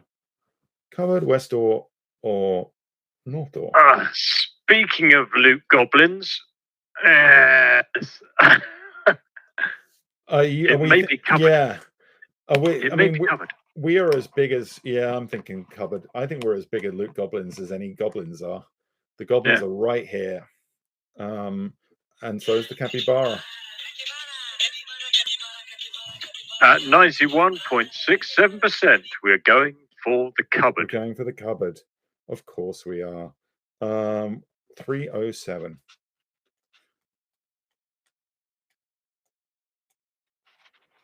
The cupboard contains a wooden mallet and 10 iron spikes, which you put in your backpack. Nice. Okay. Could be useful. On the other hand, it could be just a load of old crap. Wooden mallet plus 10 spikes. Sounds like good climbing shit, maybe? I don't know. Yeah. Okay, now we got to choose again, folks. West door or north door? West door or north door? We do still have rope. Yes, we do still have rope. West door or north door are the choices now. West or north? Let's choose. Make that choice. Go west or north. I don't think we've been north, so we've chosen, I think, east once and west once. I don't think we've chosen north before. That's just a share. West or north? Yes, you haven't spent 2 years trolling with rotten food, so you are not as bad as Neil. That is correct.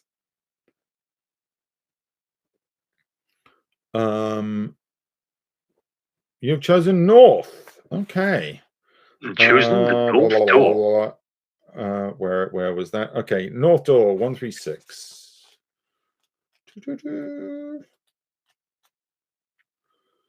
The door opens into another tunnel which rises gently into the distance. After walking uphill for a while, the tunnel levels out and you soon arrive at a door in the right-hand wall to which a withered hand is nailed.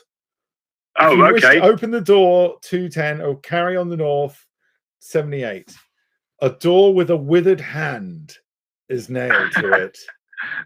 Again, I like the way that it's gradually it's trying to discourage you from opening the doors more and more and more. It's just more dried meat, says Aratastico.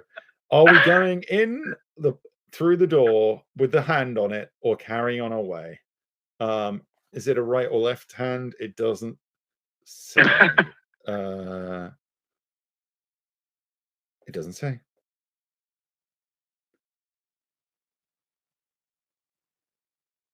That's not a hand. It's a knocker. I'm curious to see whether we go in, keep going indoors. Are we keeping going indoors or are we not? Door has been chosen. Of course it has. Where is the entry? Oh, there it is. Open the door, 210. Okay.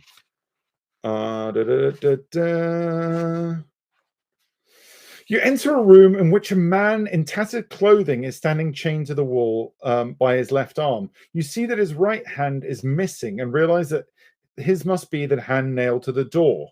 Pleading for mercy, he cowers back from you as far as his chains will allow. If you wish to cut him free from his chains, 27. If you'd rather leave the room and head north, 78. Your choices are cut the man free. I'll show you a picture.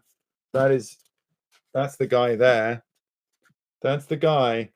Do you want to cut him free or carry on your way? The poll is up. A romanceable character, no, says Enigma. It is a right hand. It's a right hand that has been, yes, it is a right hand that he has lost. Looks like Toy Donuts X, apparently.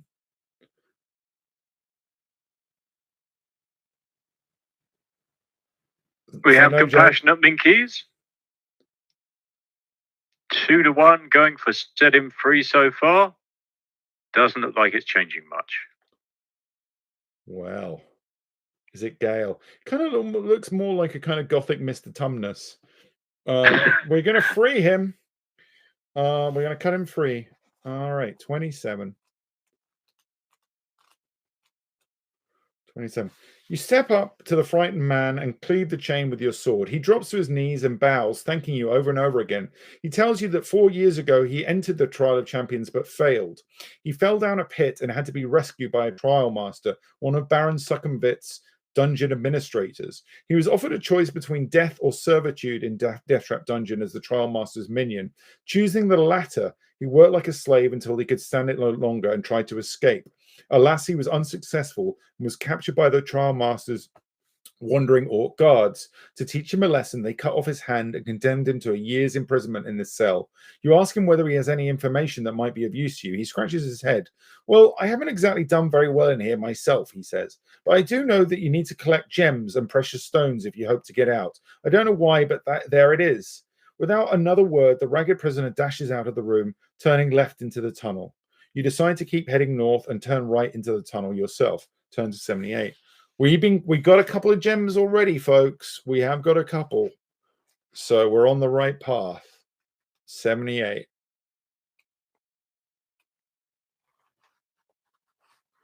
There is an open pipe in the right-hand wall, about a meter in diameter. It is too dark to see far down it. You shout into it and oh, hang on. I'm just checking. Is this the right one? I think it is. Sorry, folks. I just want to make sure I haven't lost the place. I think it is. There is an open pipe in the right-hand wall, about a meter in diameter. It is too dark to see far down it. You shout into it and hear your voice echoing down the iron pipe till eventually the sound fades away. If you wish to crawl down the pipe, 301, or continue north, 142.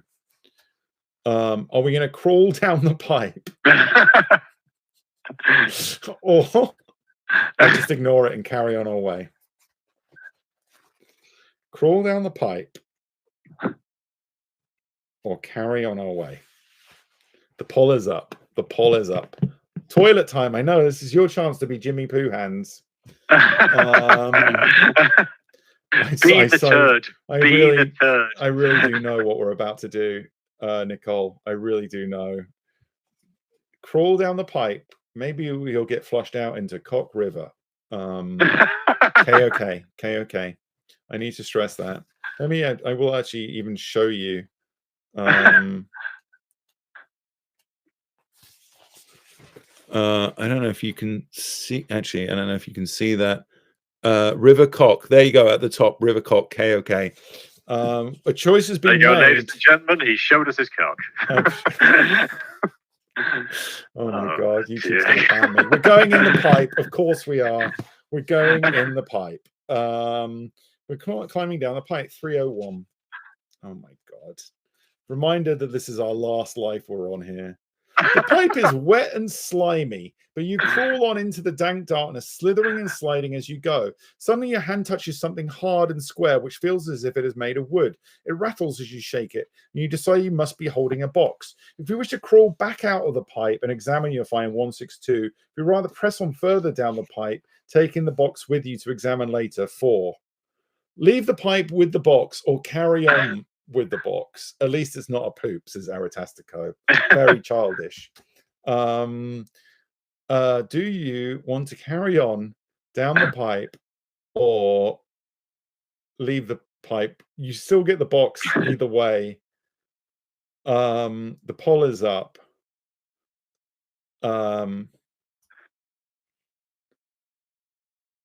It's a box. The Minkies won't be told. You give them a crawlable pipe and they're all over it. Yeah, okay. They want to go further down the pipe. Oh no. Okay. Maybe. Fantastic. I mean, we push our luck around here. What is the choice is being made, and the choice is keep going, of course. More pipe. We're keeping going down the pipe. Oh. In the total darkness, you do not see the pipe's downward turn. You slip and, unable to get a grip on the slimy pipe, you fall. You slide over the edge. Your screams echo down the pipe as you fall the 50 meters to the bottom. You have failed the Trial of Champions. The end. And that's, I'm afraid, 3. That's 3. I kind of want to keep going a bit longer, though. Okay, we're going to go for 4. We're going to call it 4. We're going to give you an emergency life, chat. But that was 3 lives expended. Yeah. We're not going full cat on your ass. You know, I mean, you're not getting 9, but we will give you 4. But yeah, we got your 1 up because of the wooden box you found. That was what. Yeah. And okay, you're going to go back. I need to stress though, do not push your luck, because this is now, you are now on like absolute, like this is your last lifeline. Okay. Yeah. Removing the box lid by the light of the tunnel, you find an iron key and a large gem, a sapphire. Add 1 luck point. I mean, our luck is now insane. Okay, so we got an iron key and a sapphire. So far we've got a ruby, an emerald, and a sapphire, which I think that seems good. Sapphire and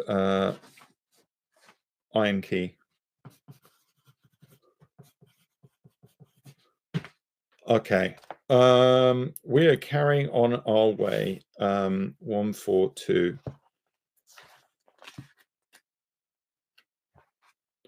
There is a new branch in the tunnel on your left, and ahead you see 2 bodies lying on the floor. You stop and peer down the tunnel, but seeing no doors or creatures, you decide against walking down it. With your sword drawn, you walk over to where the bodies lie. 338. Oh, you didn't get a choice there. 338. The bodies are those of 2 orc guards. At least one of your rivals in the Trial of Champions must still be ahead of you. A quick search of the bodies produces nothing apart from a necklace of teeth hanging around the neck of one of the orcs. If you wish to wear the necklace yourself, 1, 2, 3, or just set north off without the necklace, 282. Do you want to put the necklace on or carry on your way? Chat. Put the necklace on the molars. Or just carry north. Time for fashion, says Aratastica. I love the way they chinky chink. The poll is up. Sound of meals past. Looty, looty, loot. Put the necklace on. Oh yeah, okay. Everyone wants to get in on that hot teeth action. I bet they do. 70%. 71. Yeah. Yeah, 25 votes to 10. It's looking pretty much wear them teeth. It's gonna be the teeth, isn't it? Teeth. Give me those decorative neck molars. It's fashion time. Okay, so 1, 2, 3. 1, 2, 3. The necklace is an amulet of strength. Add 1 skill point and 1 stamina point. All right. I mean, our skill is now kind of unbeatable. And our stamina is back up to 13 points. Whew. Good call. There we go. 282. Good call there, people. The tunnel soon ends at a junction. Standing there alone and wondering which way to go is one of your rivals. It is one of the barbarians. You call out to him, but at first he does not answer. He merely stares at you coldly, his hands firmly gripping his axe. You walk up to him and ask which way he is heading. He grunts his reply, saying that he is going west. You may go with him if you wish. If you'd like to head west with the barbarian, 22. If you'd rather decline his offer and head east alone, 388. There is the barbarian. Looks very Conan-ish, massive axe. Do you want to go with him, or do you want to go on your own? Do you want to go with the barbarian or on your own? That is the new choice, folks. Tough call. Another romance option without necromancy, and he's not a worm as well. He does look kind of romanceable. Yeah. I'd support it. Do you want to go with him, or do we want to carry on our way without him? Is the current choice. It looks like over 72% want a bit of company. Yeah, thirsty. We're going with the barbarian, yeah. 22. Okay. Although you are slightly uneasy in each other's company, knowing that there can only be one winner in the Trial of Champions, you are both content to share in the benefits of a temporary alliance. You begin to tell each other your exploits so far, the monsters and traps encountered, and the dangers overcome. Walking along, you soon come to the edge of a wide pit. It is too deep and dark to see the bottom. The barbarian offers to lower you to the bottom with his rope, saying he has a torch with which he can light for you to use. Will you A, accept the barbarian's offer? B, offer to lower him down if he is so eager to investigate the pit? Or C, suggest you both jump the pit instead? Do you want to get lowered down the pit by the barbarian, lower the barbarian down, push him down, says Rosie? I don't think that's an option. Or you both jump the pit instead. Those are your options. I'm going to show you one cool detail of these books that see at the bottom of the page, there are 2 dice. What that is for is they have that at the bottom of every page. And if it means if you don't have dice, you can just flick through the pages and stop them randomly and do a roll like that. So you can go, oh, I rolled a 4 or whatever. What a thoughtful thing that is. So what are we doing? Anyway, the poll is up. Yep. Are we letting the barbarian lower us down? Are we lowering the barbarian down? Oh, we're sending the barbarian down. Sending the barbarian the romance is over so quickly. Yeah. Let's see how that goes. I reckon it's not going to go well, but let's see. The barbarian, who tells you he is called Throm, ties the rope around his waist, giving you the free end. As he lights the torch, you see a look of distrust in his eyes. Slowly, he climbs over the edge of the pit while you brace yourself and take the strain of the rope. As you lower him little by little, you see the smooth sides of the pit illuminated by Throm's torch. He finally reaches the bottom and calls up to you, saying there is another tunnel running north. He tells you to secure the rope around a rock protruding from the edge of the pit and lower yourself to the bottom. If you wish to stay with the barbarian and head north down the lower tunnel, or if you wish, you can turn to 323. If you wish to abandon him by jumping over the pit to head west on 49. Go down and stay with him, or go on your own. Those are the choices. Those are your choices. You are on your last lives, folks, so make your choices well. The poll is up. Make your choice. Make your choice. I'll have a look. I miss this guy. You got a love-hate relationship with that thing, don't you? I'm scared of what will happen when he runs out of battery.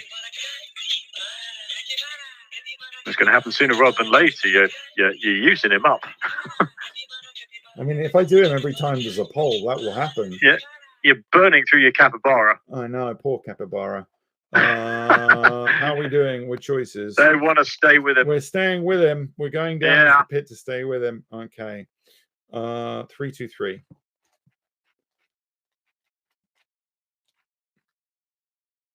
After tying the rope around the rock, you lower yourself slowly to the bottom of the pit. Throm retrieves his rope by shaking it off the rock, and you set off together down the new tunnel. 194. Okay. So far, nothing bad has happened. On a stone ledge in the tunnel wall, you see 2 dusty leather-bound books. Throm grunts his contempt for the written word, urging you to leave the books and hurry on. Will you A, open the red leather book, B, open the black leather book, or C, continue north along the tunnel? Red book, black book, or tunnel are your choices. Throm, as in, so it's Thrum, but with an O. Throm. Throm. Red book, black book, or ignore the books and carry on. That is your choice.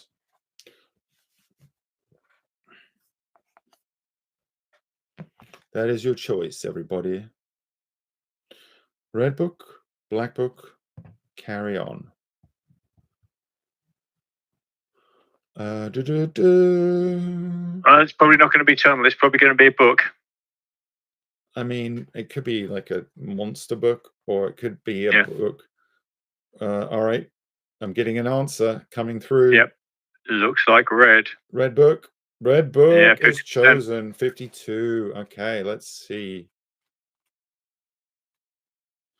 As you open the book, it begins to disintegrate and the pages turn to dust in your hands. You manage to keep a few fragments and read the handwritten script. The book appears to be about monsters. From what you can make out, it contains a full description of a monster called the Blood Beast. It is a horrific, bloated creature with tough, spiny skin and facial blisters which burst open to become mock eyes, evolved to hide the Blood Beast's only weak point, its real eyes.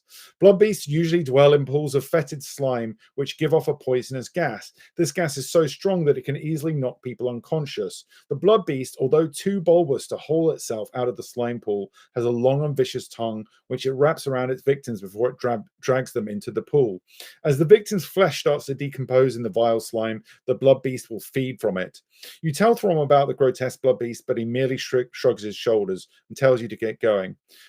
You can choose to look at the Black Book or continue on your way. Continue on your way or Black Book is now the choice.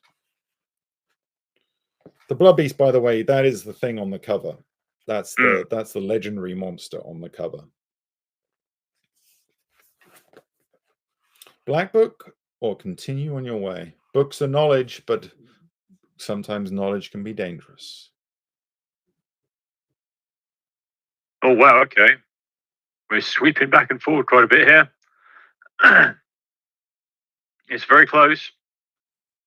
18 to 14. 19 to 14. Black Book is winning over. Black Book is winning. 20 to 14.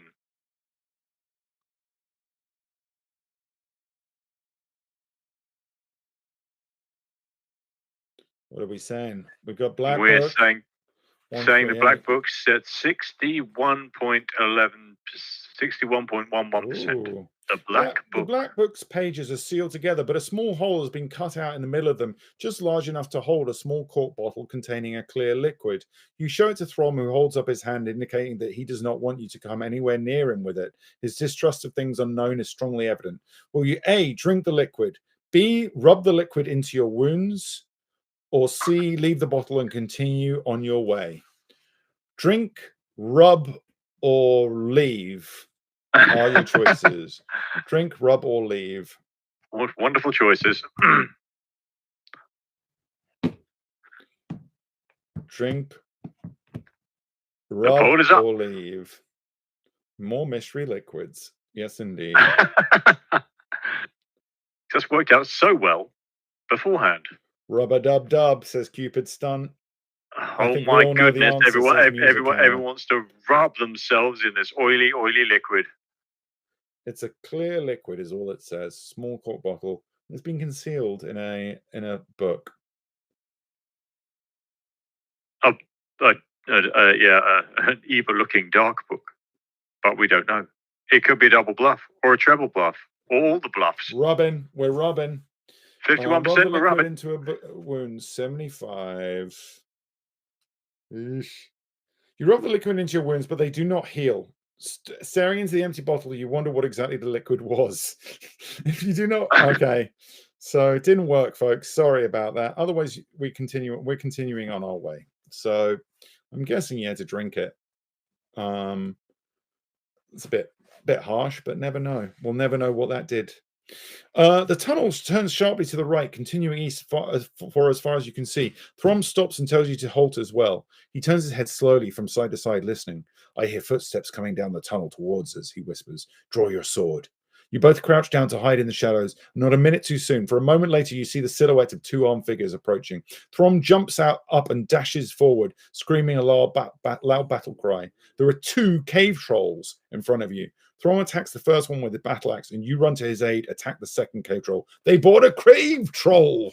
Well, cave troll's got a skill of 10 and a stamina of 11. That's quite a fight. We have a skill of 12, which is insane. Let's go. We roll a 7. They roll. Oh shit! They roll a 10. So we take a hit.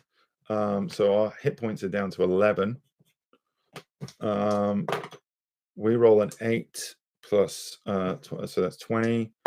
They roll. Oh, all right. We get a hit on them, so they are down to 8 hit points. Oh, I just rolled bad. 2. Yeah, they get another hit on us. We're down to 9 hit points. Oh dear. Okay, I roll an 8. That takes us up to 20. They roll an 8, which so that takes them a hit. They are now on 6 hit points left. 3 more hits. Okay, I roll a 6. That's goes to 18. Okay, so they've got to roll a 6 or higher. Oh no, sorry, an 8 or higher. They roll an 8, so they block it. Oh man, my rolls are terrible. I rolled a 2, and then I rolled a 5. I think they get a hit on us. That means 14. Yes, they get another hit on us. Wow, we're down to 7. This cave troll might kill us. Roll 7. They roll an 8. That means I think we hit them. They've got 1 hit left in them. We're about to beat the troll. Oh, I roll a 12. I don't think they can beat that. They can't beat that. They're dead. We just beat them, but we're down to 7 hit points. That was a tough fight. 288.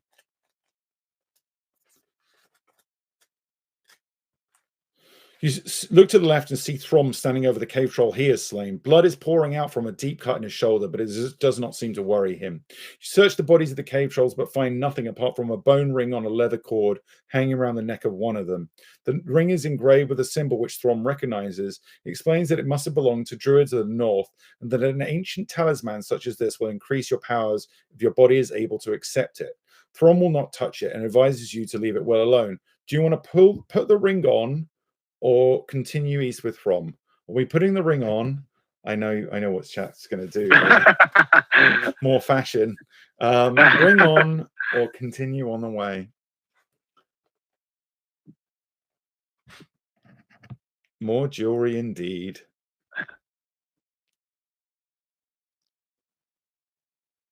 The poll is up. Poll is up. More passion, more fashion, says Ash Rainbow. Is it sparkly? No, I think it said it's made out of bone ring on a leather cord. It's just bone. So it doesn't look good. It's made by druids. I mean, druid stuff always is like bone or leather or whatever, or feathers or natural nature shit, basically. Nature shit. Nature shit. The decision has been made. Are we putting it on? 88%. 88%. 88%. We're putting the ring was on. Was it ever in doubt? No, not really. No. As soon as you put the ring on your finger, your whole body starts to shake. Roll 2 dice. If the total is same, I mean, the good news is our skill is so good. We're gonna be okay with this. We can't fail. Basically, we are gods when it comes to skill. Your body continues to vibrate intensely, and you feel as if you're about to pass out. But your strength is great, and you manage to withstand the tremendous shock to your system. Finally, you calm down and begin to feel the ring's beneficial power work on you. Add 3 stamina points. Oh, that's cool. Because we took a pasting, so we're back up to 10 stamina points. We were down to 7. You see Throm looking at you anxiously, so you reassure him that you're fully recovered. He strides off east, and you follow him eagerly. Turn to 221. The tunnel leads into a damp, high-ceiling cavern with a rock-strewn floor. Long, dripping teeth-like stalactites hang down threateningly, their constant dripping creating milky pools on the floor. The tunnel carries on through an archway carved into the shape of a demonic mouth. If you wish to search the chamber, 374, or just head straight for the archway, 60. Do we search the chamber or go straight ahead through the demonic mouth-like aperture? Make your choice, folks. Make your choice. Search or carry on. There is an opportunity to loot, so yes. Yeah, I know. The loot goblins are coming out, I can tell. I cannot blame you. Although still there's about a 18% who just don't want to bother, but that's cool. I mean, it's good to be careful considering you're on your bonus free life that I allotted you just because I wanted to see if we could reach the end of this or not. Yeah. We are searching. We are searching 374. You walk around the cavern but find nothing of interest. Throm calls out behind you and saying that he has found a leather pouch under a pile of rocks. Opening the pouch, he laughs out loud as a tiny mouse runs through his fingers and scurries off into a crevice between two boulders. Suddenly, you hear the sound of cracking rock above you. Look up to see his stalactites breaking off the roof. Throm's booming laugh, which still echoes through the chamber, has made the stalactites vibrate and break off. What a fucking idiot. You yell at Throm to run through the archway as the stalactites start to crash to the floor. Test your luck. If you're lucky, 118. Okay, the good news is our luck is so good, we are going to pass this. So 118. Despite the stalactites crashing all around you, you manage to dash through the archway without injury. You look around and see Throm thundering towards you, one arm held over his head for protection. He dashes into the tunnel and leans against the cold wall, panting heavily. He apologizes for starting the rockfall and offers you his hand to shake. You tell Throm that maybe he should use sign language in future, even for laughing. Oh, Throm. You both smile and head at ease once more. Turn to 60.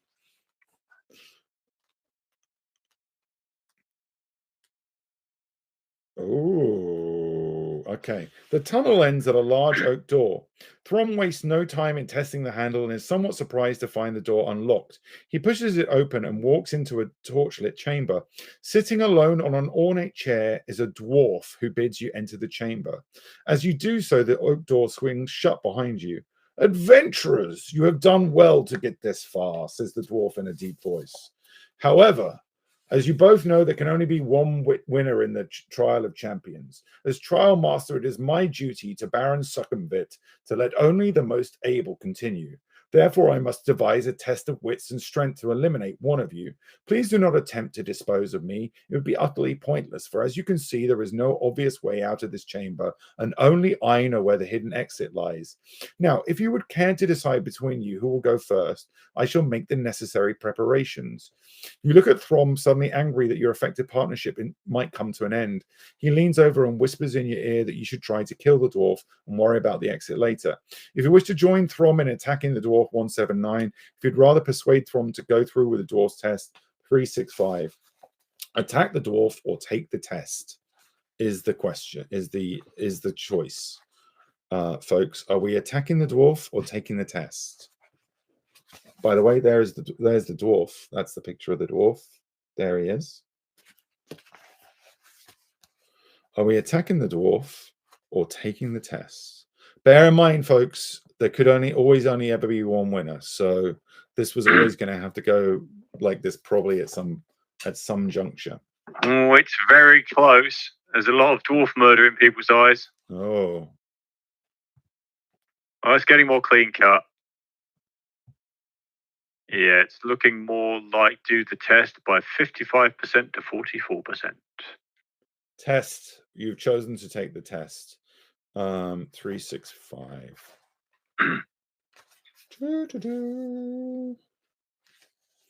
You tell Throm that there is no point in killing the dwarf, as you will never find your way out of the chamber alone. You argue that an opportunity of tricking the dwarf might arise later, once you have found the exit from the chamber. So you intend to go through with the dwarf's test. You tell the dwarf that you are ready, and he beckons you to follow him, telling Throm to wait for his return. A secret door opens in the chamber wall, and you follow the dwarf into a small circular room. He closes the door behind you and hands you 2 bone dice, telling you to throw them on the floor. You roll a 6 and a 2, a total of 8. The dwarf asks you to roll them again, but this time you must predict whether the total will be the same as, or less, or more than 8. If you wish to guess what it'll be if you wish to guess that it'll be the same, turn to 290. If you wish to guess that it'll be total less than 8, 191. So you're going to guess basically, is the dice going to roll the same 8 again, or is it going to go higher or lower? You've got to choose. It's 2d6. You're going to choose. It's whether you're going to roll an 8 again, or roll go higher or lower. That is the choice. Same or higher or lower. 3 choices. Is it going to be higher than 8, lower than 8, or the same again?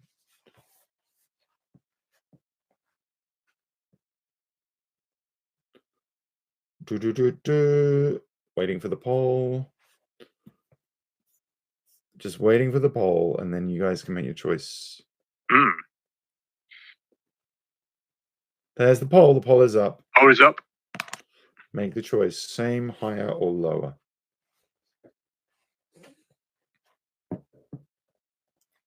Clem is looking at me. It's her biscuit time. She's she's starting to petition with her eyes and doing little sighs. We're near the end of this now, I think. Same, higher, or lower? I would say statistically, wouldn't lower be more likely? Unless they're loaded dice. I can't show you Clem, unfortunately, because it means I have to move my whole camera setup. But she's right there.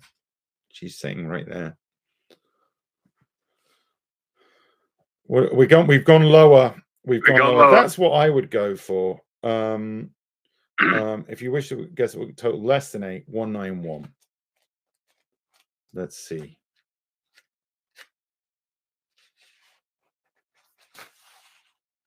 Roll 2 dice. Oh, we've just got to roll the dice. Okay. Wow. We're gonna roll. It just says if it goes less than 8 or goes higher than 8. It's less than 8. I rolled a 2. 152. This is weird. I don't remember this bit at all. The dwarf congratulates you for guessing correctly. He tells you that you must now progress to the second stage of the test. He reaches for a wicker basket and tells you that a snake is held within it. He tips up the basket and the snake drops on the floor. It is a cobra and it rears high up in the air ready to strike. The dwarf tells you that he wishes to test your reactions. Barehanded, you must grasp the cobra below its head, avoiding its deadly fangs. You crouch down on the floor, tensing yourself for the moment to seize it. Roll 2 dice. It's a skill test. And our skill is like unbeatable. So okay, it's cat-like. We are cat-like. Yeah, we are going to pass that automatically. Both our skill and luck are basically top tier now. Thanks to a few like. With lightning speed, you thrust your hand out and grip the cobra just below its mouth. You lift it up and arm outstretched, dangle it in front of the dwarf. He doesn't flinch, but says in his calm, expressionless way, "Please put the cobra back in the basket and prepare for the final part of the test. Follow me." You do what he says and follow him back into the chamber, where Throm is pacing up and down, obviously at ease. You wave to him while the... Oh, that's so cute. You wave to him while the dwarf opens a second secret door and tells you to walk on through and wait for him. Again, you comply and you find yourself in another circular room, although this one resembles a small arena. The floor is covered with sand and a small balcony runs around the arena wall. Opposite the secret door by which you entered is an ominous-looking wooden door. Suddenly, you hear a shout, and you look up to see the smiling dwarf standing on the balcony. He throws 2 pieces of paper down to you. On one of them, the words "No crop is" are written. On the other, "Ruin moat." No crop is or ruin moat. In his ever calm voice, he says, if you arrange the letters of the words, you'll find the names of 2 creatures. You may choose which one to fight in my arena of death. If you're going to identify the creature by arranging the letters no crop is, so basically you've got to either, so no crop is NOCROPIS. The other one is ruin moat, RUINMOAT. Ruin moat or no crop is. You've got to try and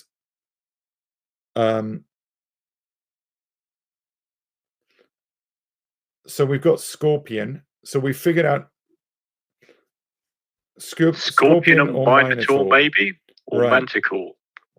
It can't be manticore. No, there's no E. Right.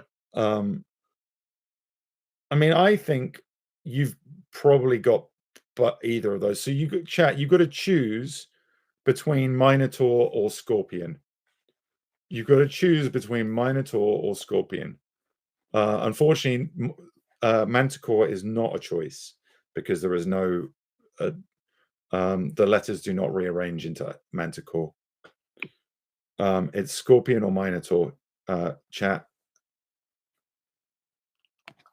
We don't know if it's a big scorpion. We don't know if it's a big one, but I would guess. I would say it's probably a likely guess. It's a chunky monkey.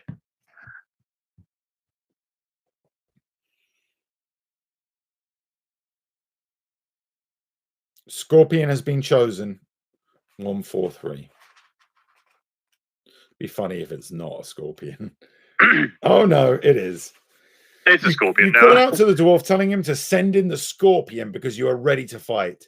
Slowly, the wooden door rises and a huge, grotesque black scorpion squeezes underneath it and enters the room. You draw your sword in readiness and prepare to fight the sinister creature with its huge pincers and deadly sting.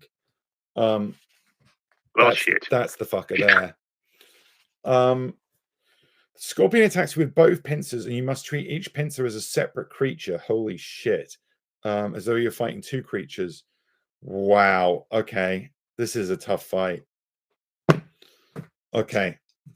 So it basically gets 2 attacks to our 1 attack. All right. First round, I roll an 8. Okay, so it's got to it's got to roll a 10 or more for each of its claws. Fails with the first claw, fails with the second claw. We get a hit. It's down to, it just needs 4 more hits and we've killed it. Okay, second round. Oh, I roll bad. A 2, which makes a 14. It's got to roll a 4 or more on either of its pincers. Yep. 1 hit on us. 2 hits on us. Ouch. We are down to 6 hit points. The scorpion might kill us, folks. Okay, next round. Oh, man, my roll's 4. I roll 4, 16. So it's got to roll 6 or more. So it manages to parry us with its first hit. Its second hit is low and misses. So, okay. Third round. Fuck, I keep on rolling very badly. 4, so it's got to roll a 6 or more again. 7, so that's 1 hit on us. Okay, it gets 1 more hit on us. 2 more hits and we're dead. Oh, shit. Scorpion. We should have chosen the Minotaur. Oh, I roll a 9. That's good. 21. So it's got to roll an 11 or more. First time round, it rolls a 10. So that's a fail. 7. All right. We get another hit on it. We got to hit it 3 more times. Wow. This is a tough fight. Okay. I roll a 6. That takes it to 18. It's got to roll an 8 or more. 7 fails. 7 again.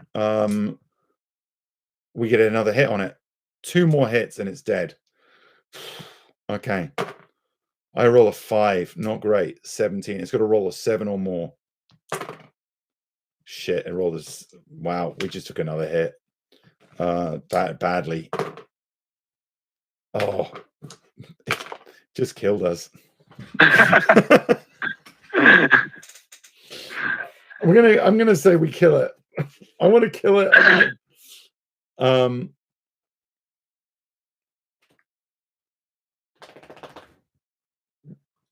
We are at 950. Yes, I know. You know what? The scorpion has killed us, folks. I think we might have to leave it there. We might have to leave it there. I don't know. I don't know how much more of this there is. Can we use our last life? All right, I'm going to give you 1 last life. I'm going to say we kill it. Clem, do you want to come up here? Take it to 5. If you wanted to see Clem. There she be. Hello. We had 5 last time. Okay. All right. I'm going to say you've killed the scorpion, but this is last life. We kill the scorpion. 163. There was a whole other clause I missed that if it rolled a certain amount, it would also do something else, which I'm guessing is poison us.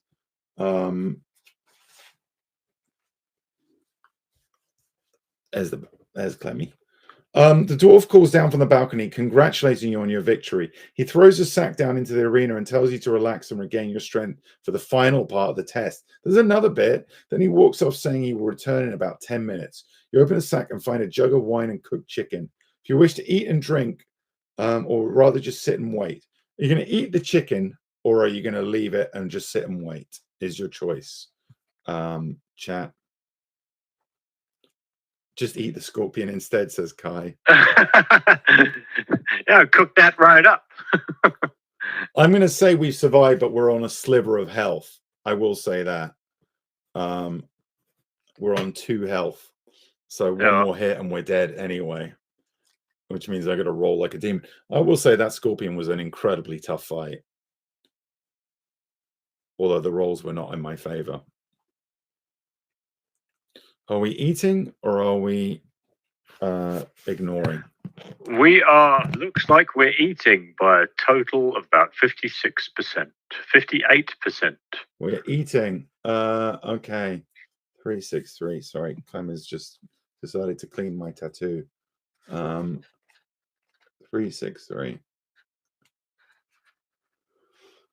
The food and drink are excellent, and you feel much better. Add 2 stamina points. Okay, we're back on more than a sliver. Fully satisfied. You sit down and wait the dwarves to return. 302.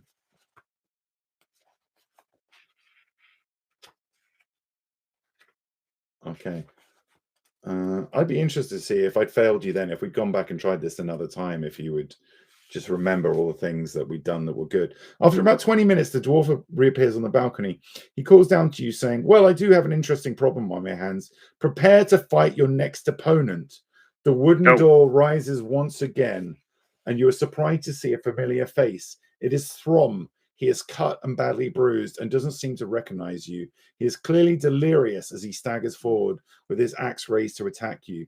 The dwarf laughs and says the cobra bit him, but he has the strength of an ox and managed to carry on even though most men would have died. Now you must fight him to decide which of you will continue the trial of champions. You shout abuse at the dwarf, protesting against the cruelty of such a contest. He merely laughs. You have no option but to defend yourself against poor Throm. Wow, Throm is a beast as well. 12 stamina and 10 skill. Oh boy, we just got. We might bite the. We might bite the big one, yeah. All right, first roll, I get an 8. So he's got to roll a 10 or higher. He rolls a 6, so that's first hit to me. All right, he gets 5 more hits and he's dead. Second roll, I roll another 10. That takes me to 22. He can only block that, which he doesn't. So that's another hit. 4 more hits and he's dead. This is brutal, though. We're killing Throm. 8. I roll an 8, which takes us to 20. He has to roll a 10 or more. He rolls a 6. Throm is down to 6 hit points left. 3 more hits and he's dead. I roll a 9, which takes me us to 21. So he has to roll an 11 or more. He rolls a 6. Wow, we're whomping Throm. He's down to 4 hit points. Throm. 2 more hits and Throm is dead. Oh, I roll a 7. So he's got to roll a 9 or more. Oh, he rolls a 10. He gets a hit on us. So we're down. So he 1 more hit and he kills us. And he's got shit. I've lost track of how many hits he's got left. 2, I think. Yep. 2. I roll a 5, which takes us to 17. He's got to roll 7 or more. He rolls a 3. That's 1 more hit on Throm, and Throm is a goner. But also we're equal basically. 1 hit left for both of us. This is wow. I roll a 6, 18. He's got to roll an 8 or more. He rolls an 11. Throm killed us, everybody. I'm gonna have to call it there, folks. I don't know. What do we do? I kind of want to finish one of these one day, but I think maybe do we try and come back and do this another time? Like we shuffle this to the bottom of the pile and come back to it sometime. I don't know. It's not your fault. I think we might need 3 hours for one of these, Tom. Yeah, I know they are bit. big. They are big. Folks, we're going to call it there because I actually have to save some of my voice for the charity thing I'm doing tomorrow night. But that was a lot of fun. And what I'm going to do with the ones that we fail is that we will potentially come back to them. And it's down to you to remember the choices you made that were good, right and wrong. And maybe we can get through better next time. We're not going to go from. I think we were close to the end there, folks. But unfortunately, Throm bested us Throm, and then the Scorpion, and then Throm was just a fight we couldn't handle. So yeah, folks, next time round, remember to drink the water, and put the drink stuff, not rub it in your wounds. This was a lot of fun. We will do one of these again. I have another book lined up for us, different one that I've never done before, actually. Oh, cool. Not that I remember much of this, because it's like literally years since I've read this. So the charity stream will probably be on Neil's stream. I think the whole idea is it'll be a co-stream. He will be streaming it as well. It will be starting from 6 p.m. BST tomorrow night. 6 p.m. we're starting. It's a Willy Wonka horror Dungeons and Dragons special. Lots of cool people are involved. It's for charity. It's for Make-A-Wish Foundation International. So come and get involved. There's a lot of fun to be had with it. Our characters are really crazy. I'm looking forward to playing them. So yeah, come and join us tomorrow night for that, 6 p.m. BST. Come and join in. See you then, folks. Have a good one. I'm then going to be off for 2 nights because of Comic-Con. Probably on Sunday night, folks. I've got to check with the mods to check that it's doable, but Sunday night might be the next community Phasmo night. So as long as the mods give me their thumbs up, but I'll check that with them tomorrow. But yeah, look out for that. We're probably community Phasmoing on Sunday, folks. Bye for now. See you then. See you later, guys. Sunday. Bye. Bye. Bye. Bye.